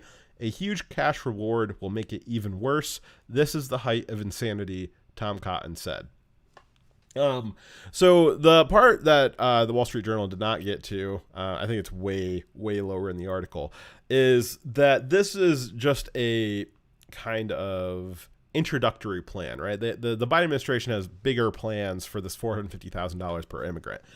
They want to extend this out to anybody that was removed from the country in the last 50 years. They want to go back to 1971, and anybody who was deported would then be eligible for this $450,000. That's the long-term plan the Biden administration has for this pilot program of paying out migrants. Can you imagine the flood of people? I mean, you might, at this point, you might as well, call it quits on having a country, but just the idea that there's even a consideration that we would extend out $450,000 just for, not even that you were wrongfully deported, but just you were deported and you faced some trauma and being removed from the country for a crime. I'm going to close this section off by saying it's great that we have crowds of people shouting out, "Fuck Joe Biden." It gives us a sense of unity and solidarity. But at this point, solidarity is not enough, because while there are crowds of people chanting "Fuck Joe Biden is signing executive orders that say "fuck the American citizen." Fuck you. Pay up. Pay up. We're going to take all of your money. I'm trying to think of like how long it would take me to get to $450,000 of taxes that were taken out of my check. I mean, probably 10 to 15 years worth of my taxpayer contributions to just one illegal immigrant. I mean, that's insane. This is the Democrats literally going for absolute broke to try to get as many people into this country before the next election as absolutely possible by absolutely any means necessary. We are on track currently to have over 2 million illegal border crossings just this year. In the first 11 months of Joe Biden's presidency, we'll have over 2 million illegal border crossings. And that's just the ones that they found. There's more that they don't find. So, I mean, you're looking at millions and millions of people coming over, Joe Biden giving them as much cash as possible. And so if an illegal immigrant gets $450,000 from the Democrats, do you think, who do you think they're going to vote for next cycle? Probably not going to be the Republicans. This is the Democrats. Like I said, the media, the narrative, the false narrative is shattering, right? People are waking up. I think that they're waking up a couple years too late, certainly a year too late for the last presidential cycle. But really, I think that we're waking up about 5 years too late, just a little too late. And the Democrats, they're not sure. They're scared. They're scared of the people waking up, because if the Democrats are wrong and they don't have enough power currently to institute their authoritarian regime, then the next cycle, the awakened masses will be able to vote them out of power. We still have, for as long as they'll let us have it, we still have the guise of democracy, being able to vote in a democratic fashion. We still have that guise, which means we can still use it to remove some of these people from office. But that's just not going to be enough long term. And really, if the Democrats are able to do what they want to do, if they're able to smear Youngkin in Virginia enough, if they're able to get enough illegal immigrants over here and pay them off to vote Democrat, if Hunter is able to sell enough art, then they will have amassed enough power that certainly, maybe by midterms, but certainly by the next presidential cycle, it won't matter. It won't matter how many people are awake. It just won't matter how many people are awake, because they will shut down the process, or they will be able to manipulate it to such an extent that it doesn't matter if you're awake. It doesn't matter if the true vote is 90% to 10. They won't let you win. They will retain their power. And right now, the Democrats are scared that they don't have enough power to actually do that.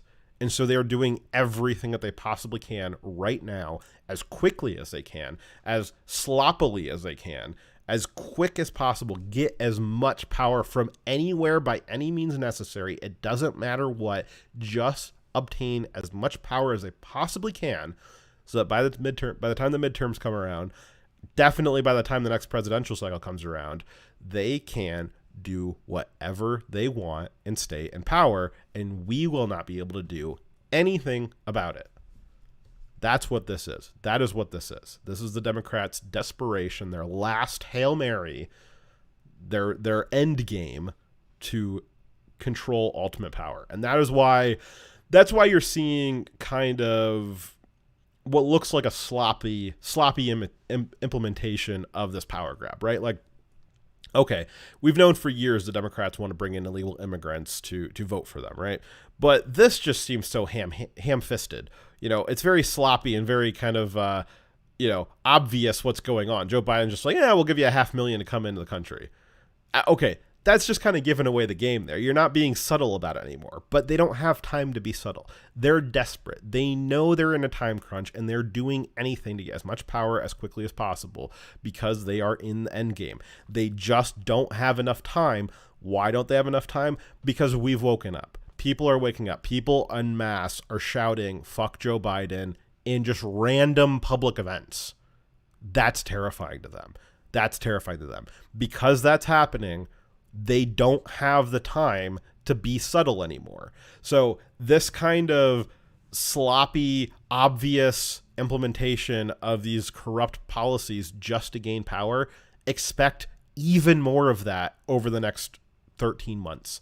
Expect that to ramp up exponentially leading up to the midterms. And then God knows what's going to happen during the midterms. They'll probably try to burn down the country again. All right. Speaking of the government, we're from the government. We're here to help. All right. So the FDA, not to bury the lead here again, the FDA is they've decided that science is hard, so we're just going to test on your children now. For reference, the video I am pulling up here is titled Vaccines and Related Biological Products Advisory Committee 10/6/2021. This clip I'm about to play is part of an 8-hour presentation by the U.S. Food and Drug Administration on the U.S. Food and Drug Administration's YouTube channel. This clip was taken at 6 hours, 52 minutes, and 5 seconds. So again, this isn't some crazy conspiracy. I'm explaining to you where you can see the larger context of this, and I'm going to play for you a much longer clip than what you've probably seen elsewhere, just so you have that context.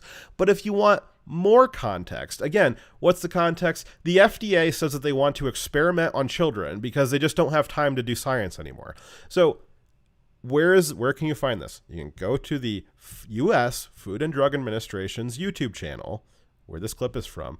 This video is called, quote, Vaccines and Related Biological Products Advisory Committee 10/26/2021. 8-hour presentation. The clip I'm about to show you is from hour 6, 52 minutes, and 5 seconds. Let's watch. And there are certainly kids who probably should be vaccinated.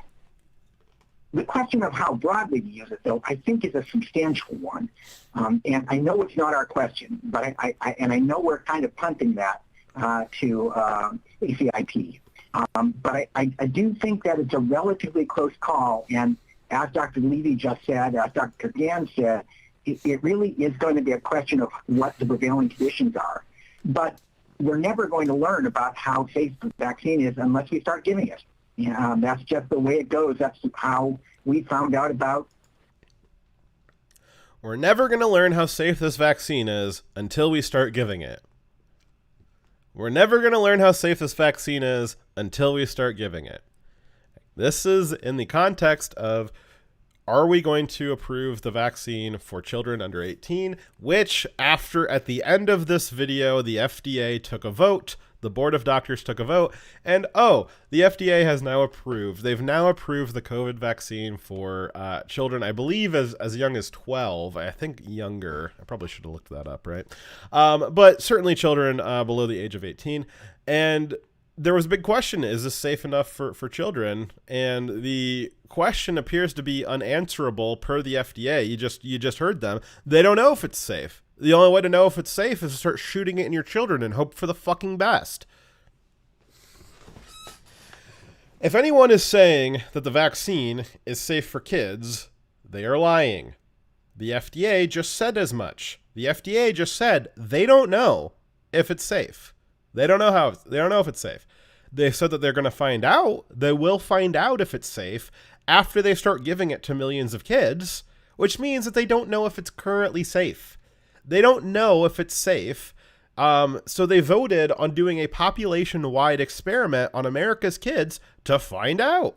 We'll find out eventually. I mean, after, maybe hundreds or thousands of kids die of myocarditis, who knows?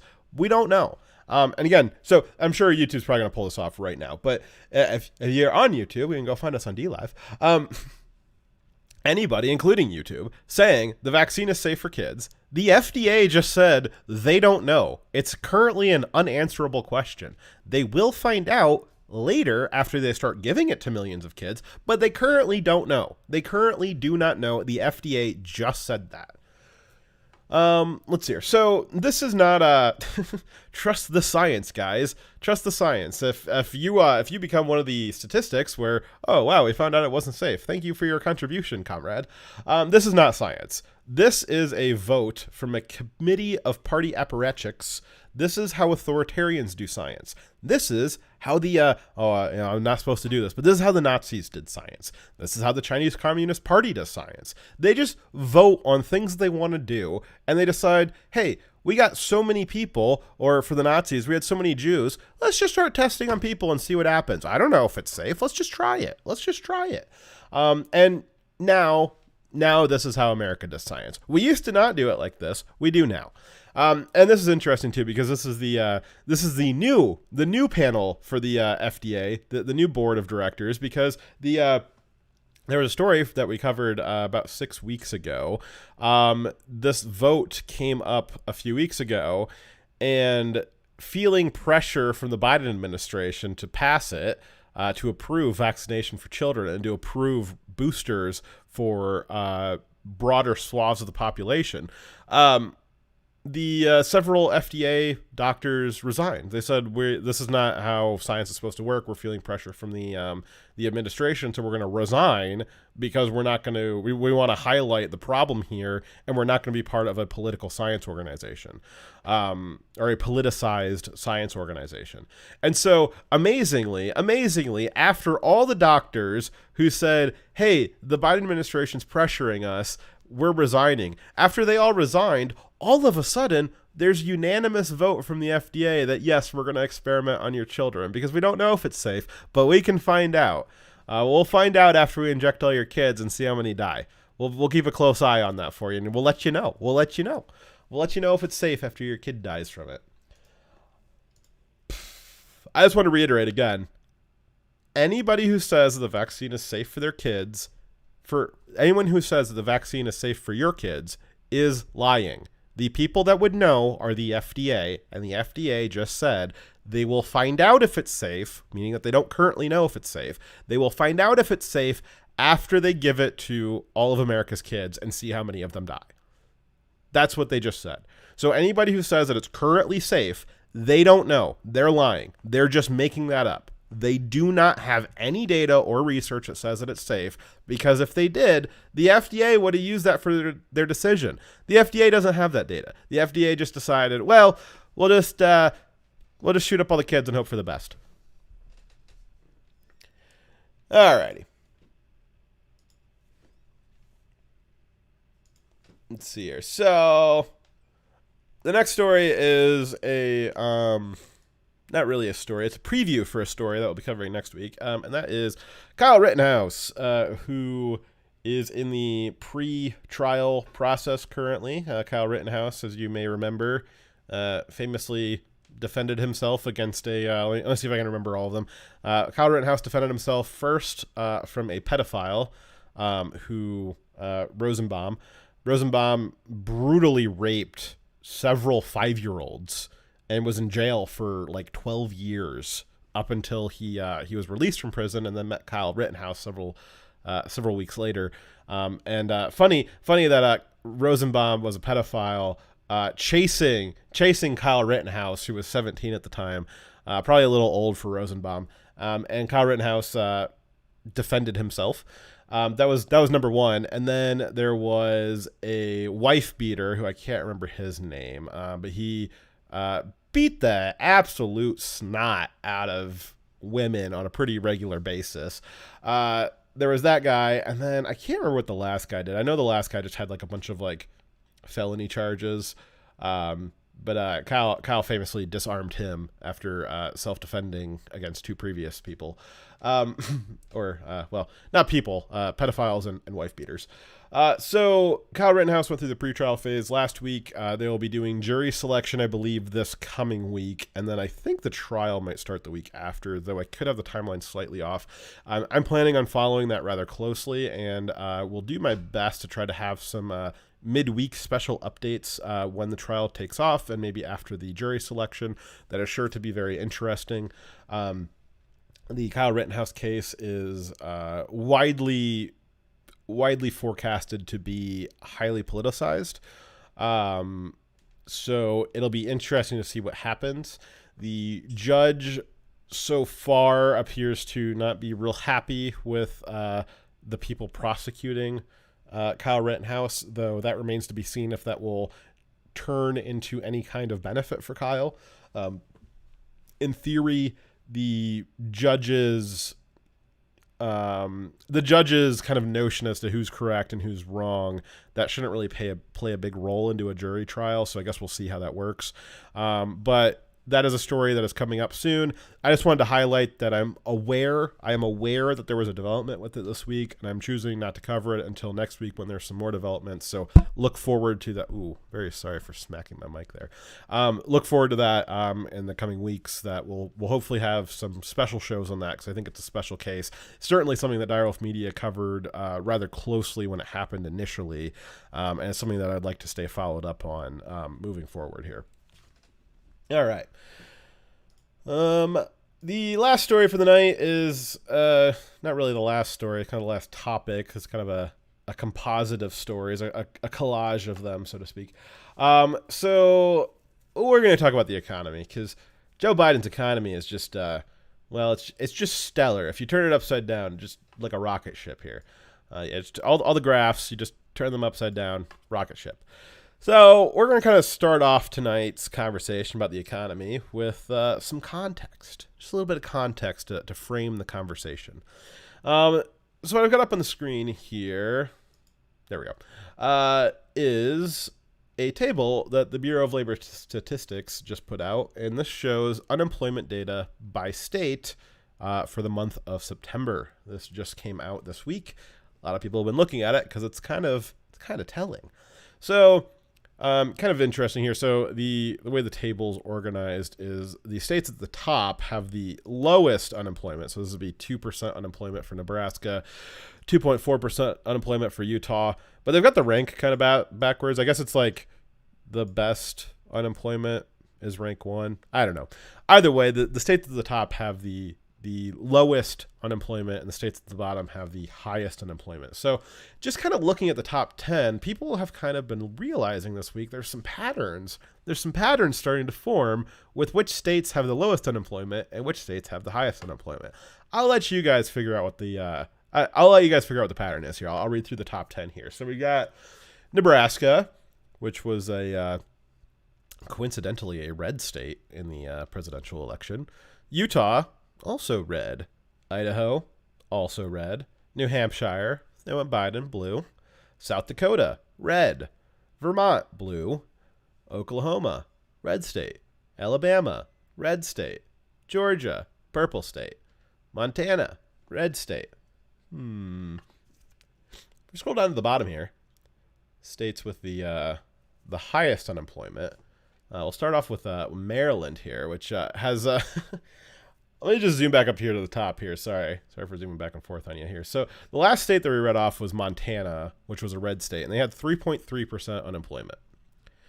We scroll down here to the bottom 10. We start off with Maryland with 5.9, about double, a little bit less than double.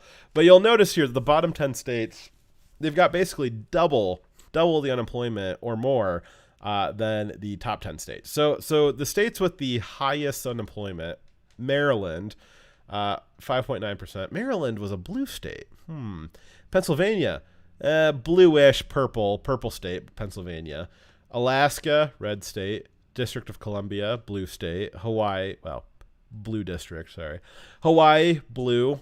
Connecticut, blue. Illinois, blue state. New Mexico, blue state. New Jersey, blue state. New York, blue state. California, blue state. Nevada, blue state. You guys following me on the pattern here? I think it's pretty clear that Democrat policy is working amazingly. If anyone knows how to get people back to work, it's definitely the Democrats. Definitely. Wrong. Obviously, on the face of it, we didn't really need to test and find out, but obviously the COVID policies that you've had to live under the last 2 years have been largely dependent on what state you live in, and that's had a large impact on what the unemployment numbers are during the pandemic and during the current recovery, which I think that we're in now, or an attempt at a recovery, depending on what state you're in. For instance, my state, we've been rather centrist and tame about the COVID policies. Some of it was a little heavy-handed. Some of it was about moderate. Some of it was maybe a little under aggressive.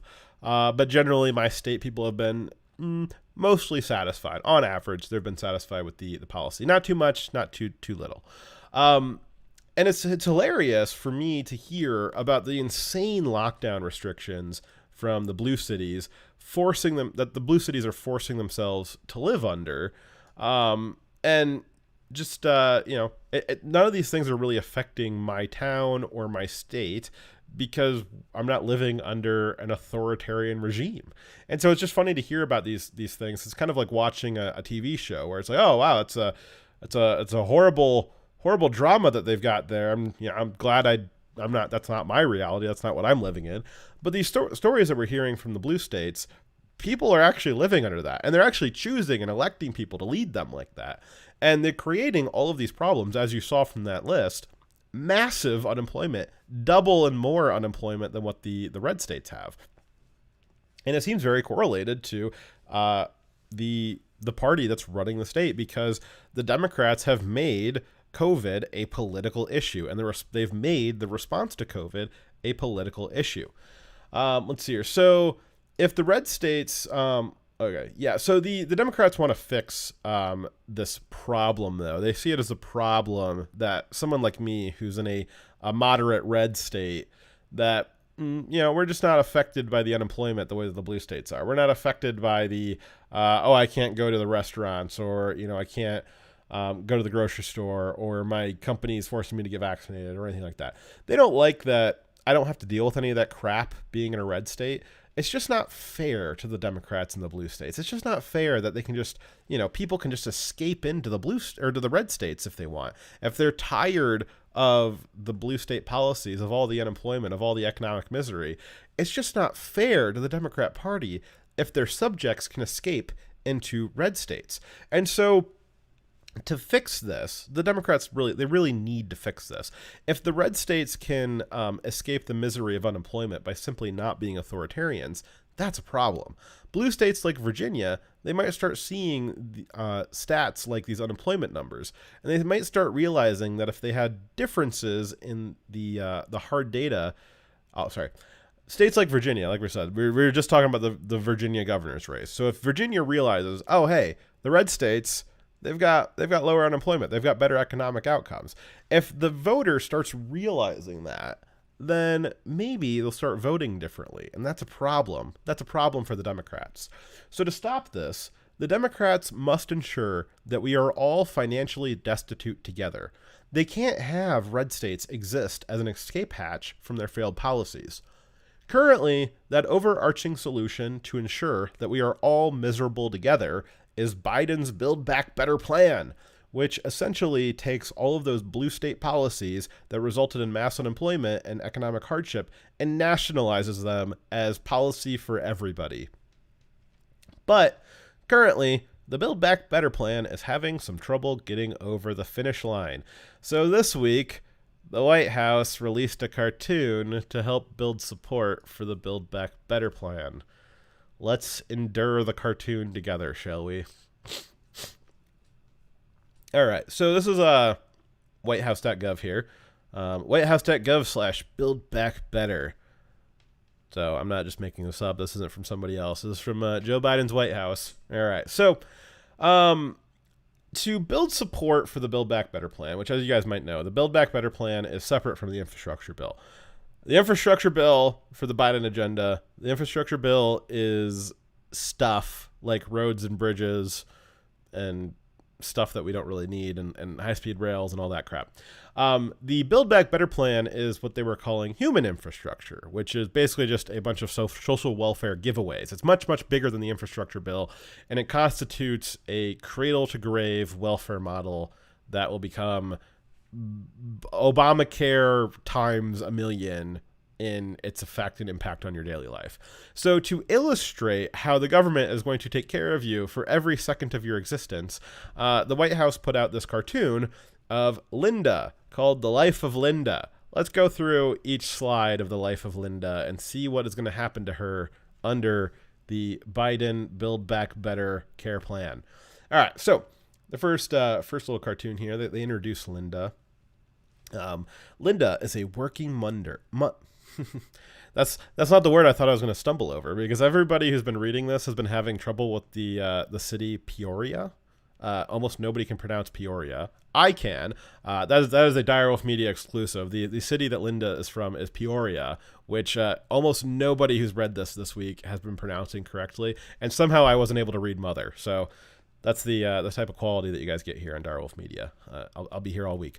All right, so Linda is a working mother in Peoria, Illinois. She works at a local manufacturing facility as a production worker and earns $40,000 per year. She is pregnant with her son, Leo. Well, that's weird. I was reliably informed that, when you're pregnant, it's a fetus. It's not a person. And she's already got a name for it and a gender. She assumed it's Jesus Christ. What a bigot. So that's incredible. So from the White House, breaking news from the White House now believes that fetuses are people with names, and they've got genders before they're able to pick their own gender. That's pretty big news. I didn't realize the White House was so bigoted. Now, a lot of people have been pointing out that it's weird for a woman to be working in manufacturing, and I really think that's a stretch. I don't think that's a big deal. Even a pregnant woman, I mean, early in the pregnancy, lots of women continue to work out and exercise and do regular things. It's not until later in the pregnancy. It's very lucky and fortunate for any woman who can kind of take off the entire 9 months, but it's rather common for women to stay rather active until probably the third trimester there. So I really don't think it's a big deal that she's working, being pregnant. She doesn't look like she's ready to pop anytime soon. She looks like she's maybe in her second trimester, though she is a cartoon. So I don't think it's a big deal that she's working while pregnant, and I really don't think it's a big deal for a woman to work in manufacturing. I know there's a lot of people who are like, it's not the ideal for women to be working and that sort of stuff. And I mean, maybe, but that's just how society is. I mean, as much as the left has their kind of imagining of restructuring society, there are certain elements on the conservative side that also would like to restructure society back to what it was 40 years ago. And the left has their own idea of restructuring it into what it was in 1984. I kind of just like to take society as it is. There's certain structures, while maybe they've got their benefits, maybe they've got their detriments. It's just how society is. I don't think that it's really necessary to point out the problem with this slide being that it's a woman working. I think that's a bit of a stretch for the right to be doing when they're analyzing this cartoon series. So we'll kind of ignore that. We'll let her go on that one. Don't worry, there's 6 more slides. We'll have plenty to nitpick about moving forward here. All right, so once Leo is born, Linda begins receiving the child tax credit of $300 per month, which is $3,600 annually, to help cover essential costs like groceries, rent, and medicine. All right, so to clarify, the child tax credit is not a tax credit because it doesn't come back on your tax refund. It is actually just helicopter cash. That's the technical term for it, believe it or not, where you just give printed money to people any way that you possibly can. There is a term for that, and it's called helicopter cash. This also kind of highlights the problem with the Biden economy, namely inflation. So there was once upon a time that $40,000 a year could cover, just one income of $40,000 a year could cover a family of 4's needs. There was a time in history when that was possible. But with higher and higher inflation hitting food prices, especially lower middle class income, is just not enough to support a family of even 2 like this, which is another thing we'll get into in a second here. Is Linda appears to be a single mother. Nothing, maybe not optimal, but nothing wrong with that. There's lots of reasons why Linda might be a single mother. We'll cover those in a little bit here. But unfortunately, especially in the last couple of years, but maybe up until the 2008 crash, Yeah, you probably could. You probably could comfortably support a single parent family of two with $40,000 a year. But especially after the economic collapse, which was largely caused by, I don't know, the Fed and the banks and the government fiddling with every possible aspect of the economy that they could until it broke, till it absolutely shattered. Then all of a sudden for the next 12 years, well, $40,000 a year just wasn't enough to cover all your costs, was it? Because all of a sudden you've had skyrocketing food prices, skyrocketing energy costs, and the housing market completely destroyed. It just wasn't enough. You had some respite under Trump where he was able to get us over the hurdle of lowering energy prices down to a glorious $2 average for gasoline. Food prices were stable. Inflation was relatively moderate, though it was still experiencing problems from the quantitative easing from the Fed. Again, that's not a Trump policy, though. That's a Federal Reserve policy, which is separated out. And so maybe $40,000 a year was enough to stay stable on during the Trump administration, but probably not, and not necessarily Trump's fault. But the last year of the Biden economy, well, the last 9 months here, of the Biden economy, certainly the last 2 years into the COVID economy, $40,000 a year is just not going to cover it. And why is $40,000 a year not going to cover it? Well, because of inflation. Inflation directly driven by Democrat spending and their COVID relief packages. Democrat and idiot Republicans, I'll give them some of the blame for that too. And then certainly the just nonstop spending of the Biden administration moving forward. And the plans to spend billions more, the infrastructure bill and the Build Back Better bill, which we're going to keep talking about here, are estimated to cost a combined $6.5 trillion. Some of the estimates put them closer to $7 to $8 trillion. And most of that's going to be printed money. All of that's going to cause and drive inflation. And why am I talking about inflation here? Because the Biden administration, this is their pitch for the Build Back Better plan, is that, we're going to give you an extra $300 a month, an extra $3,600 of printed government money. We're going to give you that extra money every year. So let's do some math on that. So if Linda's making $40,000 a year and she gets an extra $3,600 from the government per year, that's equivalent to a 9% raise. But this year alone, just in the first 9 months of the Biden administration, we've already had 5.5% inflation overall. And if you break that 5.5% up into individual sectors like energy and food, those individual sectors are way higher than 5.5%. And let's see here. And the Federal Reserve, it was 2 weeks ago, the Federal Reserve just came out and said that the inflation of 5.5% that we're currently experiencing, they thought in July that was going to be transitory. It was only going to last for a couple more months, and it was going to be over, and we were going to go back to 2% inflation, right? Well, the Fed came out 2 weeks ago and said, actually, oops, our bad. It's not going to be transitory. It actually is going to continue at this rate or higher at least until the end of 2022. That's a whole year from now. So that means that if you've got 5.5% inflation this year, and let's say the rate stays stable, let's say it's just 5.5% inflation next year, that means that by the end of 2022, the prices at the grocery store, and remember, I'm doing the math as generously as possible because food prices have been inflating way higher than the rest of the economy on the consumer price index, right? So your food inflation is going to end up being actually way higher than 5.5%. I'm just doing conservative math right now. So let's say you've got 5.5% inflation in 2021 and 5.5% inflation in 2022, as the Fed just said is going to happen. Well, that means that by the end of 2022, your grocery prices are going to be inflated by over 11% when you compare it to prices in 2020.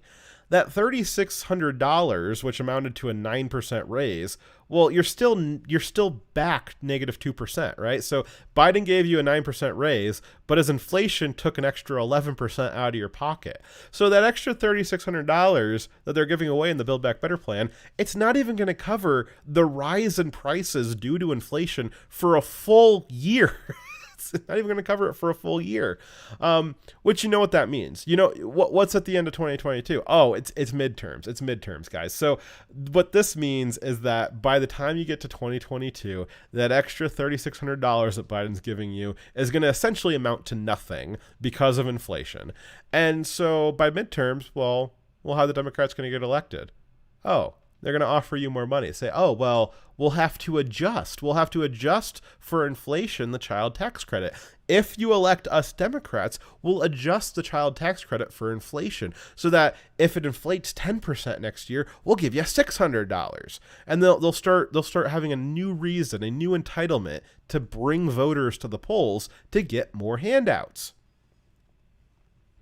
And God even knows what the the inflation is going to be by the next presidential cycle. I mean, you're probably looking at probably by the 2024 election, when comparing prices to 2020, you're probably looking at like a 20 to 30% increase, and that's conservative too. If you want to look at gas, right now we're on track for like probably 50 to 100% inflation. You could be, by the next presidential cycle, if we continue what we're doing, you could be looking at like $5 to $6 to $7 gas nationally by the time we get to the next presidential cycle. Like, that's how, and I know some people are going to get upset about this word, that's how dire, we're very excited about that word anyways, that's how dire the consequences are the next 3 years. That's the result of having elected Joe Biden, is that by the time you get the chance to pick again, you could be looking at like $7 gas. And I really hope I'm wrong about that. I really hope that the price stabilizes where it's at right now. I haven't paid $50 to fill my tank in a long damn time. Actually, it was probably the first year of the Trump administration that I was paying $50 to fill a tank. And now I'm paying $50 and I'm not even bone dry when I'm filling it up, and I'm hitting $50. And I live in an area where gas is way under the national average. And I'm still spending way more on gas than what I normally would have a year ago or 2 years ago. So I hope the price stabilizes. I hope it stays right where it's at.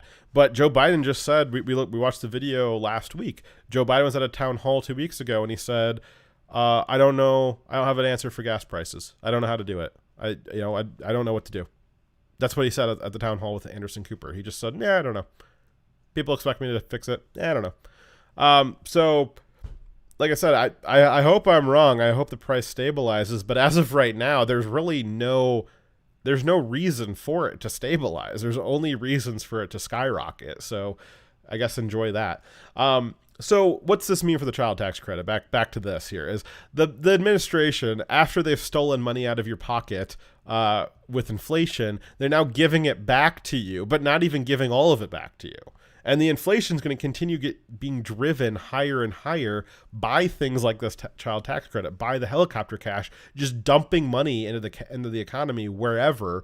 All that's going to do is further increase inflation. Perhaps the most interesting thing about this picture is that it's showing full shelves when we know that that's not true. We know that there's bare shelves Biden, and that's probably the most fictional part of this cartoon here, is that the shelves are not bare. Alrighty, so the next, we're only on slide 2 here. All right, so next one is Linda's son, Leo. As Leo grows up, the government, we're from the government, we're here to help. As Leo grows up, the government helps cover the cost of his daycare, guaranteeing that Linda doesn't need to pay more than 7% of her income on childcare. Oh, that's great. So Linda can have, Linda's got government funded daycare, so she can go work in the widget mines and probably for a union. And, you got to make sure that you got to make sure that you restrict the child care to just 7% of her income, right? Because she's going to need the other 93% of that income to like pay her union dues probably, so that the union can continue re-electing Democrats. Let's see here. When Leo turns 3, he attends a high-quality pre-K program for free. High-quality government education. I didn't realize this was a comedy piece. Alrighty. Leo's all grown up now. When Leo leaves high school, he is able to enroll in a community college thanks to extended Pell Grants and investments in community colleges.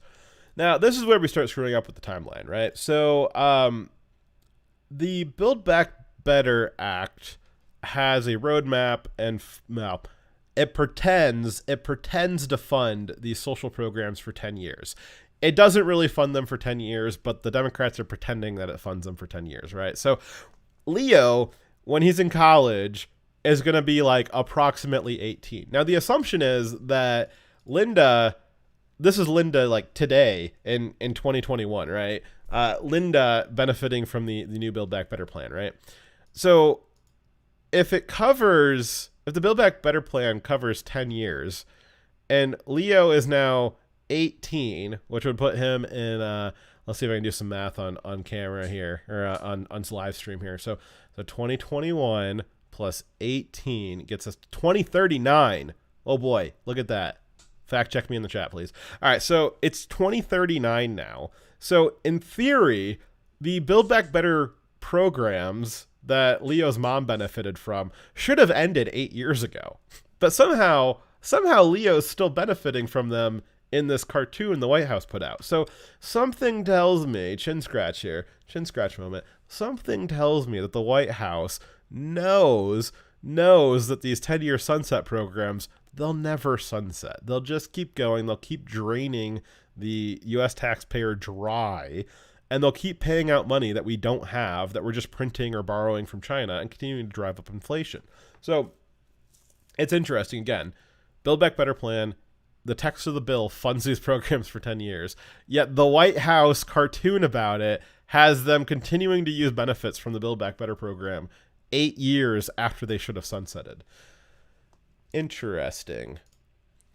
Alrighty, so sixth slide here. So thanks to community college training, Leo lands a good paying union job as a wind turbine technician. Leo's job is one of 4 million new jobs a year that are supported by President Biden's economic plan. Okay. So after having the government be his daddy from before he was born, taking care of him as an infant while his mother worked at the widget mines, and going into a, quote, high-quality education program where he learned how math is racist and got free community college where he somehow avoided being Me Too'd, Leo's dream life is to go work for a government-subsidized industry where he gets to give 5% of his paycheck to the Teamsters so they can continue funding Democrat political campaigns. What a future for that boy. Man, that's exciting. Don't you guys want that for your children?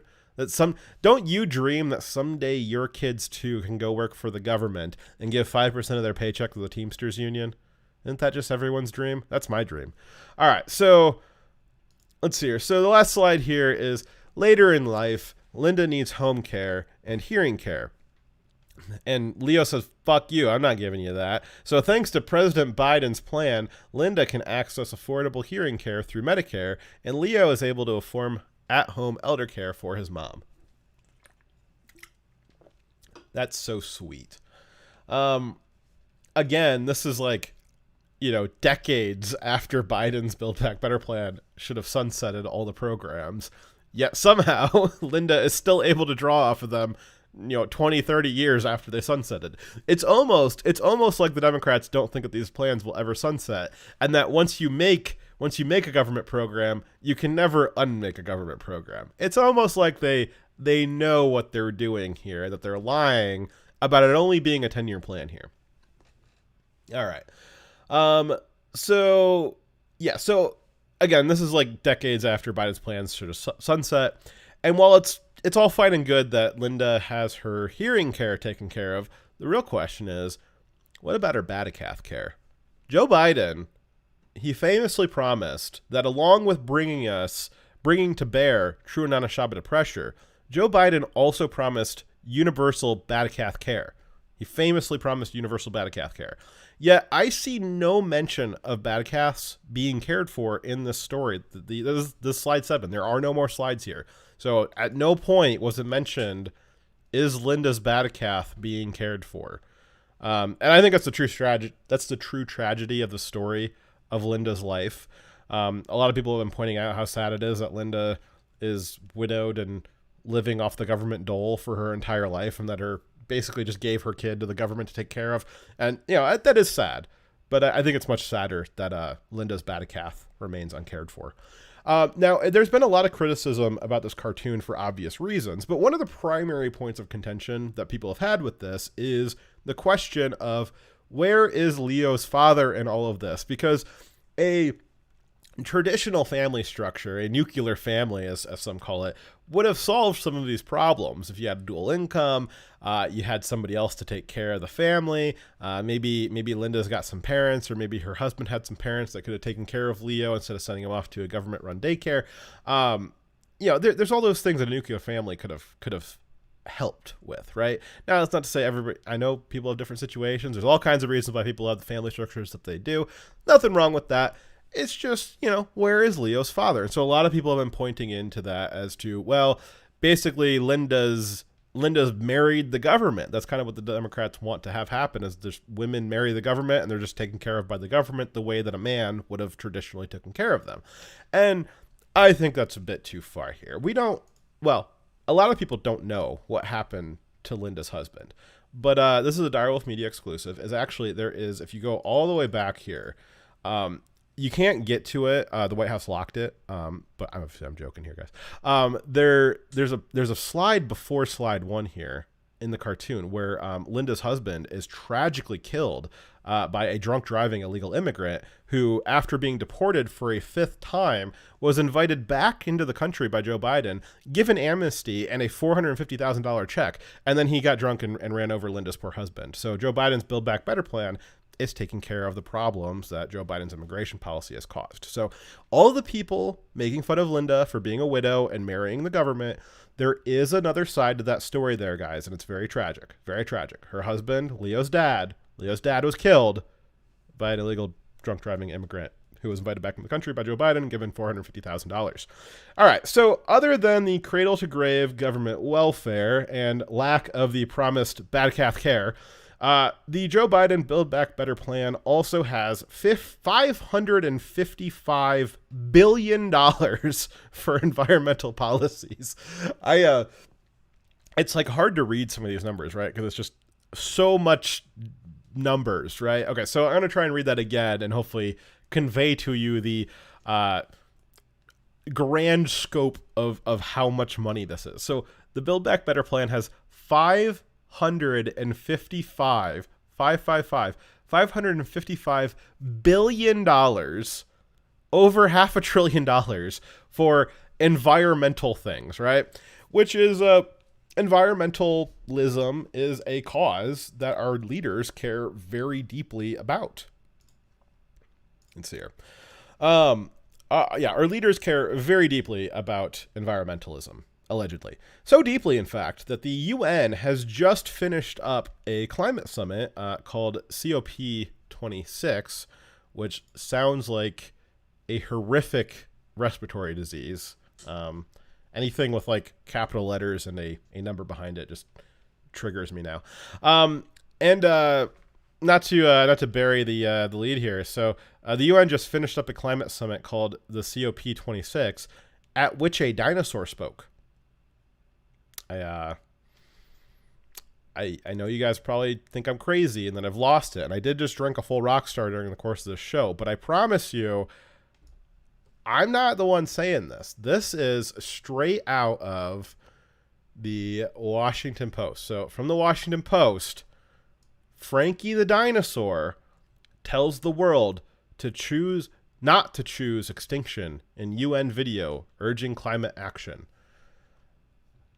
Can't make this up, guys. So this is a real Washington Post article in which they are reporting. This is not the opinion section. This is not the funnies. The Washington Post is reporting that Frankie the dinosaur tells the world to not choose extinction in the UN.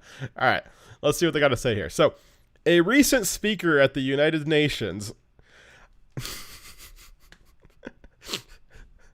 This is supposed to be like serious, hard-hitting journalism, guys. What is the Washington Post? Democracy dies in darkness. The Washington Post. They start off with, a recent speaker at the United Nations had a message that has been heard many times. Refusing to drastically cut back on fossil fuels could drive humans to extinction. What made the speech unusual was the bearer of the warning, Frankie the dinosaur.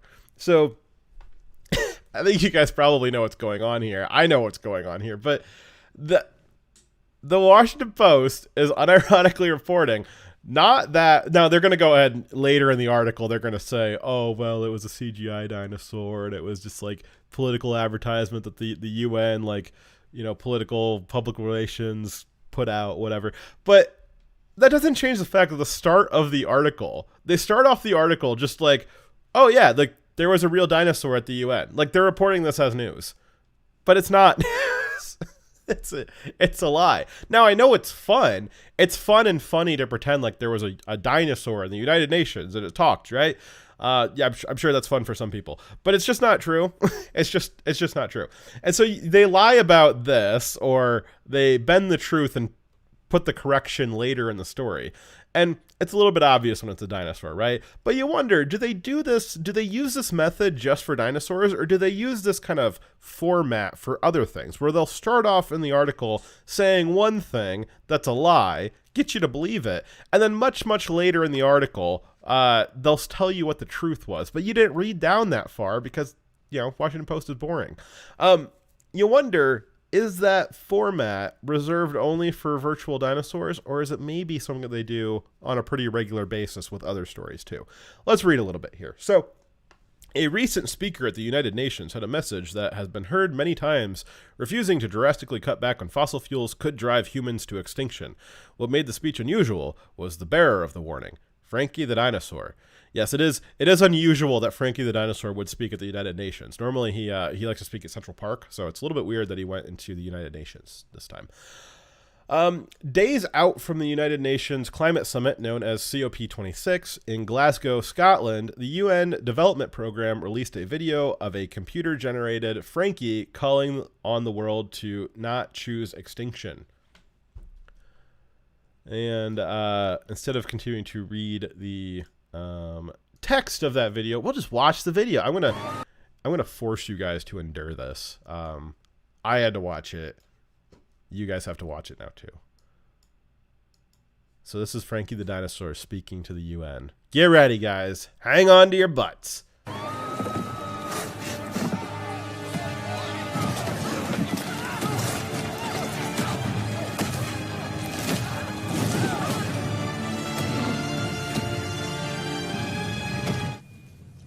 Listen up, people. I know a thing or two about extinction. And let me tell you, and you'd kind of think this would be obvious, going extinct is a bad thing. I want to point out this is MSNBC's repost of the video, but I want to point out the context at the bottom left here. They added context to the video for people to kind of read along as to what's going on, because obviously, what the hell are we watching? Is this the new Jurassic World? Jurassic World UN. The comment they've got in the video is, this video is aimed at people who care about the issue of climate change but do not know what to do. So it's aimed at like people who've been told climate change is a problem and they just believed it, but they're too stupid to like know what to do about it. And so it's like, oh, okay, well, we'll just make this child's cartoon, or I don't know what the hell this is. We'll just aim this at them because, you know, they don't know what to do. They're idiots. They'll just believe this from a talking dinosaur, I guess. And we'll see what they do. All right, so you can continue, guys, watching this on your own if you would like. This video is unfortunately not hard to find. That's all the more we're going to watch of it tonight, though.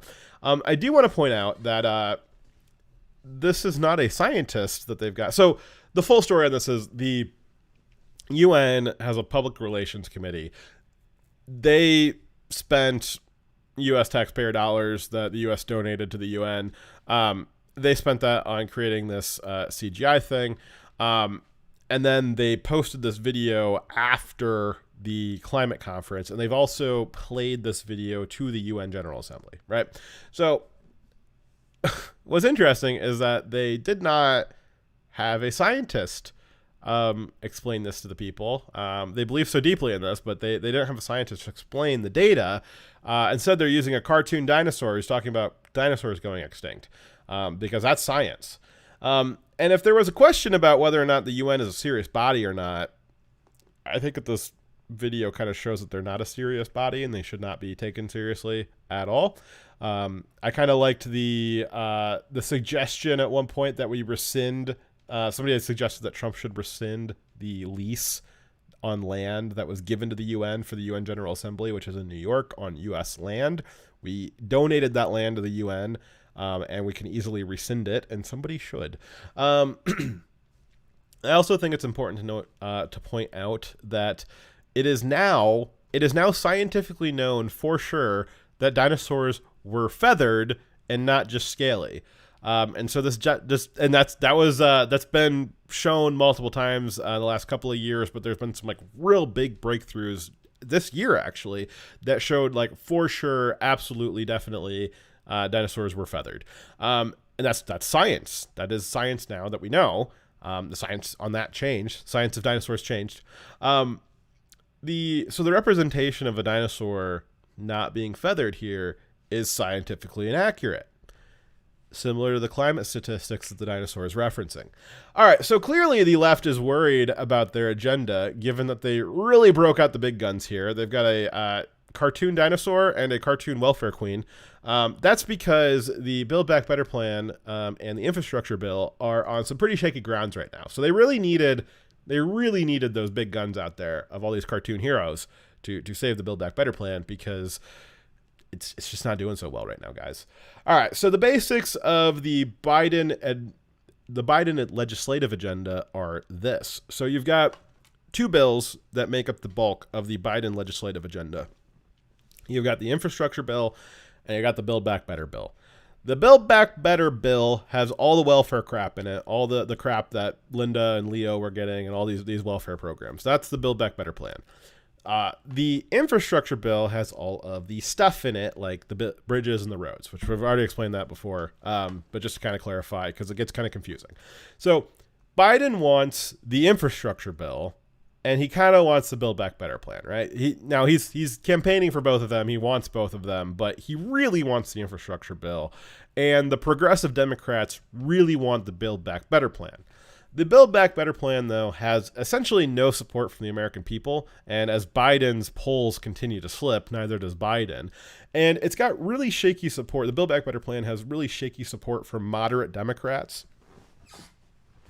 And so the progressive Democrats like AOC and the Squad, they've vowed to not pass the infrastructure bill unless the Build Back Better plan gets passed. So the infrastructure bill actually has broad support from Congress. I don't know about the American people necessarily, but Congress loves spending money on infrastructure. The thing is, you can buy off a Republican vote by saying, hey, we're going to build a bridge in your district, and that's going to generate jobs, and we'll spend money in your district and all that stuff. That's really clear cut and obvious for a Republican, and you can buy their vote pretty easily with that, right? With the infrastructure bill. With the Build Back Better plan, where it's bad care and hearing care and child tax credits and all this kind of like squishy social program stuff where you're not actually building anything physical, you're just moving money around to poor people. That's not as easy to buy a vote from the Republicans for, and definitely not to buy votes from Democrats for, because there's nothing tangible. You can't really go back to your district and say, oh, we have this tangible bridge that we're building here. Look what I brought to your district. If it's just kind of this general miasma of welfare programs spread across the country, it's not as special to any particular congressman. They're not getting anything in particular for their district that other districts are not getting. So it's not as easy to buy a vote like that. So that's why the infrastructure bill has broader support, because the infrastructure bill has a lot of goodies, a lot of physical goodies for all the different congressmen in it, where they can go back to their district and say, hey, look, we built this bridge, or hey, we rebuilt this highway. It's something tangible that brought real physical jobs and real physical infrastructure to their district. But if they go back to their district and say, hey, we spent a bunch of your money and you're getting this kind of cloudy government program that doesn't really work, that's not really selling it to anybody. So that's why the infrastructure bill has support. That's why the Build Back Better plan doesn't have as much support, because it doesn't have these clear-cut purchases of votes in the way the infrastructure bill. The infrastructure bill is very clear-cut purchasing Democrat and Republican votes by giving them physical things to put into their district, whereas the Build Back Better plan does not have that. So, back to the description of what's going on here. So because the Build Back Better plan doesn't have as much support, and the progressive Democrats, that's the thing that they really want because it's got all the social crap in it. The progressive Democrats like AOC and the Squad, they've formed a coalition that said, we're not going to vote for the infrastructure bill, even though everybody wants it. Well, everybody in Congress wants it.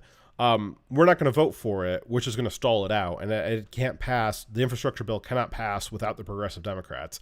The progressive Democrats have said, we're not going to pass the infrastructure bill unless you also pass the Build Back Better plan, because that's the thing that they actually want. So the progressive Democrats have done a pretty good job of creating this kind of catch-22 where they can either pass both of them, or the progressive Democrats will ensure that they pass none of them, which that sounds great to me. Let's do the pass none of them route. Let's see here. So Biden and Nancy have been trying really hard to sweeten the Build Back Better plan for the moderate Democrats that aren't willing to vote for it. So they've been pulling out different social programs, which has been kind of funny to watch them cut those over the last few weeks.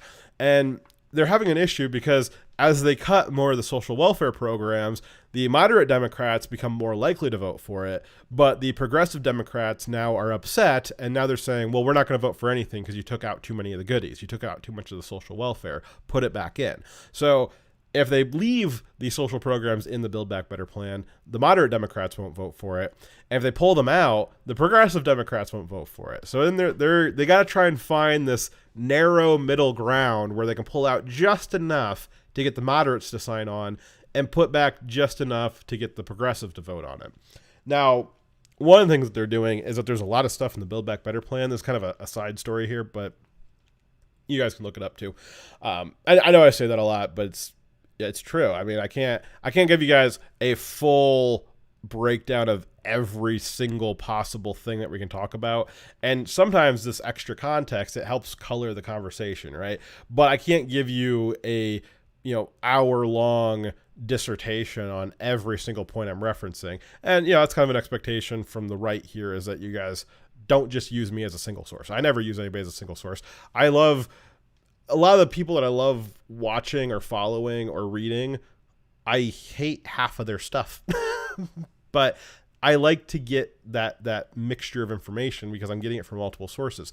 And you don't have to love everything I'm saying. I'm sure some of you hate some of the stuff I'm saying, and that's great. Get your stuff from multiple sources. So the thing I'm going to reference, I didn't really research it a whole lot for this show, but it's a thing that's happening that you guys can kind of look up on your own. It's just extra context to kind of flavor the conversation we're having now. So there is a story about several of the elements of the Build Back Better plan are not constitutional. Shock, right? Everyone's so shocked to hear that Biden's trying to pass unconstitutional legislation. Much shock and shocked Pikachu face, right? So there's actually some of the elements that they're putting back into the Build Back Better plan to get the progressives like AOC on board with it are specifically unconstitutional. And the Biden administration has openly acknowledged that those aspects of the bill could get struck down by the Supreme Court. And so they're telling, what the Biden administration is telling the moderate Democrats is, moderate Democrats, vote for this unconstitutional bill that the progressives are happy with, and you don't have to worry about the consequences because the Supreme Court will strike it down later. So they're trying to get it both ways. They're trying to get enough progressive crap jammed in there to get all the votes, and they're also trying to convince the moderates that, well, all the progressive crap we're stuffing in there, it's going to get struck down by the Supreme Court anyways, so you can vote on it without having to worry about the consequences. I don't think this is how the founding fathers really envisioned the legislative process working, but okay. I must have missed this episode on the Schoolhouse Rock series here. So that's how Nancy and Biden are trying to walk the line here and sweeten the deal enough for the mainstream Democrats by pulling the progressive stuff out of it, and by also sweetening the progressives by putting stuff in there they know is going to get struck down by the Supreme Court. Now, this didn't work, which we'll get into here in a second. Basically, what they're trying to do, because the Build Back Better plan has stalled out basically completely. They're at absolute gridlock with it, and they just don't think they're going to be able to get it passed in anything resembling what it originally was. And so now they've kind of switched tactics. What Nancy wants to do is trick the progressive Democrats into voting on the infrastructure bill first and just tell them, we'll have a plan on renegotiating the Build Back Better plan later. So like I said, the progressives said, we're not going to vote on the infrastructure bill unless we also pass the Build Back Better plan. Nancy says, pass the infrastructure bill. We promise you. And you know, when Nancy makes a promise, she always keeps her word, right? Nancy says, pass the infrastructure bill. We promise to revisit the Build Back Better plan soon. She's trying to trick the progressive Dems into voting on it. And so, funny, on Thursday morning, House Democrats, along with Nancy and Joe, Triumvirate gave us a diamond. Ooh, thank you very much, Triumvirate. Triumvirate gave us a diamond. Feels really gay giving a diamond to Fox. Oh, well. Hey, feelings mutual, Triumvirate. All right, so on Thursday, House Democrats, along with Nancy and Joe Biden himself, met with the moderate Democrats and the progressive Democrats in the House in an attempt to bridge the divide and get them to vote on the infrastructure bill all by itself. However, bumbling Joe failed to ask them to vote for the bipartisan infrastructure bill, which Nancy was trying to get to the floor. So the whole point of the summit on Thursday was to trick the progressive Democrats into just voting on the infrastructure bill. And that's what Nancy's plan was. And then Biden comes to the summit and says, let's vote on them together.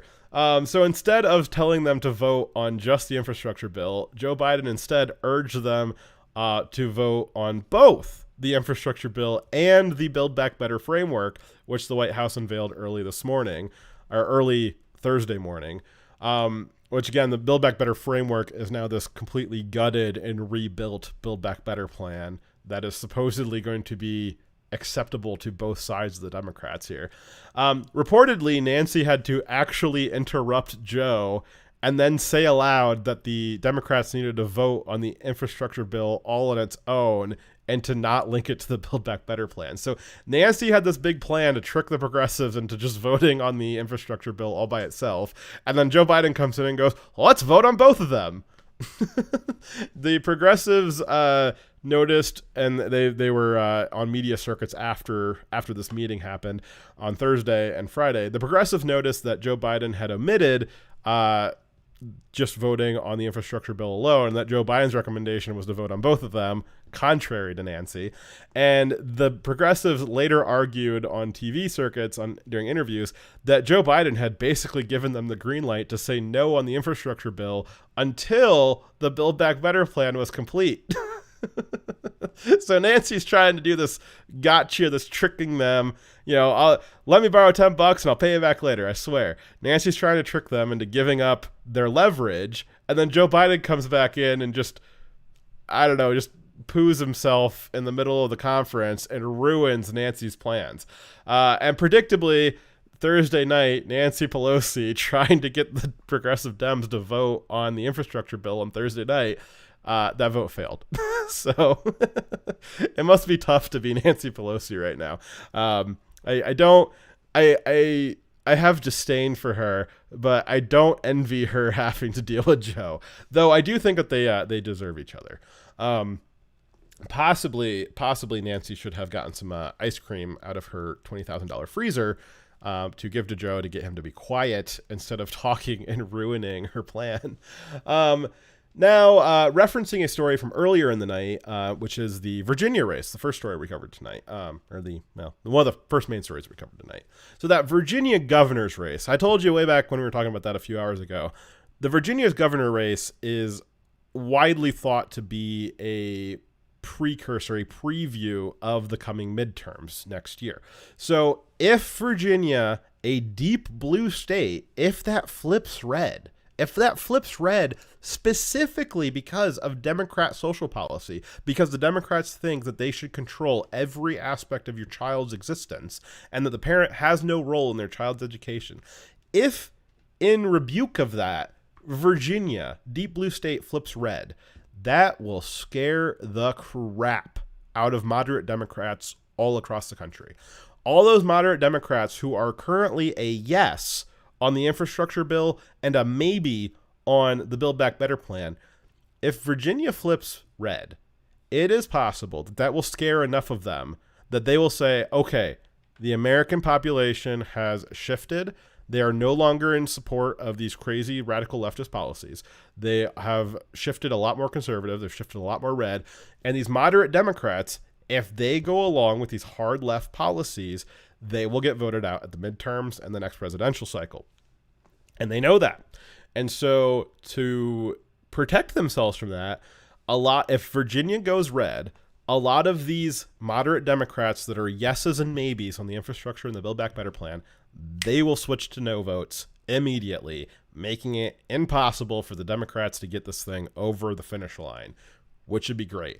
And Nancy was really trying to get this thing done on Thursday, and they're on vacation for the weekend. They'll be back on Monday and Tuesday, but if the results come in on Wednesday that Virginia flips red and Nancy's not able to get either of these bills over the finish line in the next 2 legislative days, that could be it. That could be it for this. They could have this thing totally sold out, which would be fantastic and hilarious. And as funny as it is to watch the Democrats flail like this, it's important to remember the reason why they've got time to monkey about and play games with this thing the way that they are. And that is because, don't forget this, remember this, they have extra time to try and figure this out because Mitch McConnell extended the debt ceiling last month. We talked about this last month. The debt ceiling was up, and the extension of the debt ceiling is tied into the infrastructure bill. So if they had passed the infrastructure bill, it would have resolved the debt ceiling issue and been fine. But the Democrats couldn't get the infrastructure bill passed because of the progressive Democrats, and they hadn't figured out the Build Back Better plan yet. And so to give them extra time, Mitch McConnell agreed to pass a standalone 2-month extension to the debt ceiling.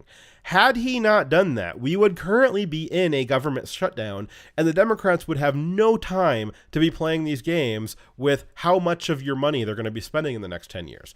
They would have been screwed. They would have had a government shutdown on their watch because of them, and they would have been unable to pull themselves back out of it because the Republicans surely would not have helped them. So the debt ceiling is going to hit again in December. So the Democrats have about a month, maybe 5 weeks to try and get this resolved before then. Really, they should have had none. This should have been shut down, government shut down a few months ago and been done with it. But Mitch McConnell decided to give them some extra rope, which is, I don't think they're going to hang themselves with it. I think that I think in the next 5 weeks, they're going to be able to get this thing ironed out and they're going to get it passed. And some mutant version of Build Back Better and the environmental spending and this infrastructure spending and stuff that we don't need, that's all going to get passed in the next 5 weeks, unfortunately. Hopefully it doesn't. It's possible it won't, because I would not underestimate Joe Biden's ability to fuck shit up the way they, I believe that's how former President Barack Obama put it. So we'll see. I hope that they don't get it. If they do get it, though, it is basically 100% Mitch McConnell's fault, even though he won't be the one that gets the blame for it. But just remember that it is his fault. And if you're in Kentucky, don't vote for that man. Jeez, primary the hell out of him, please. So let's see here. So the Republicans, obviously, they should not have extended the debt ceiling. And we should have just had the government shut down for the last month.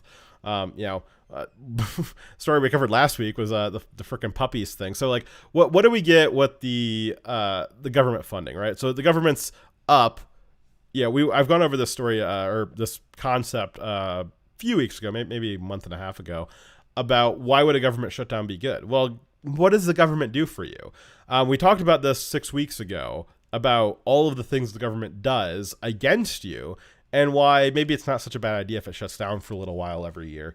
And just since then, since we had that discussion, we found out other things the government's been doing. Like we found out for the 4th time that the NIH was basically funding a Chinese bioweapons program with gain of function. We found out that this week we found out the FDA is openly experimenting on your kids. And last week we found out that Fauci's torturing puppies with taxpayer dollars. So what does the government do? What's the big reason to keep it open at this point? Now, I know I'm being a little facetious, but I don't think I'm being as flippant about this as maybe I would have been 5 years ago. I think at this point a government shutdown is probably in order just to like get stuff cleaned up. At this point, I think the government needs to be shut down not because we ran out of money, just even if we had all the money in the world, just shut down the government and kind of take a look at what we're doing. Torturing puppies, experimenting on kids. I think the government just needs to be shut down as policy, not because we ran up against the debt ceiling.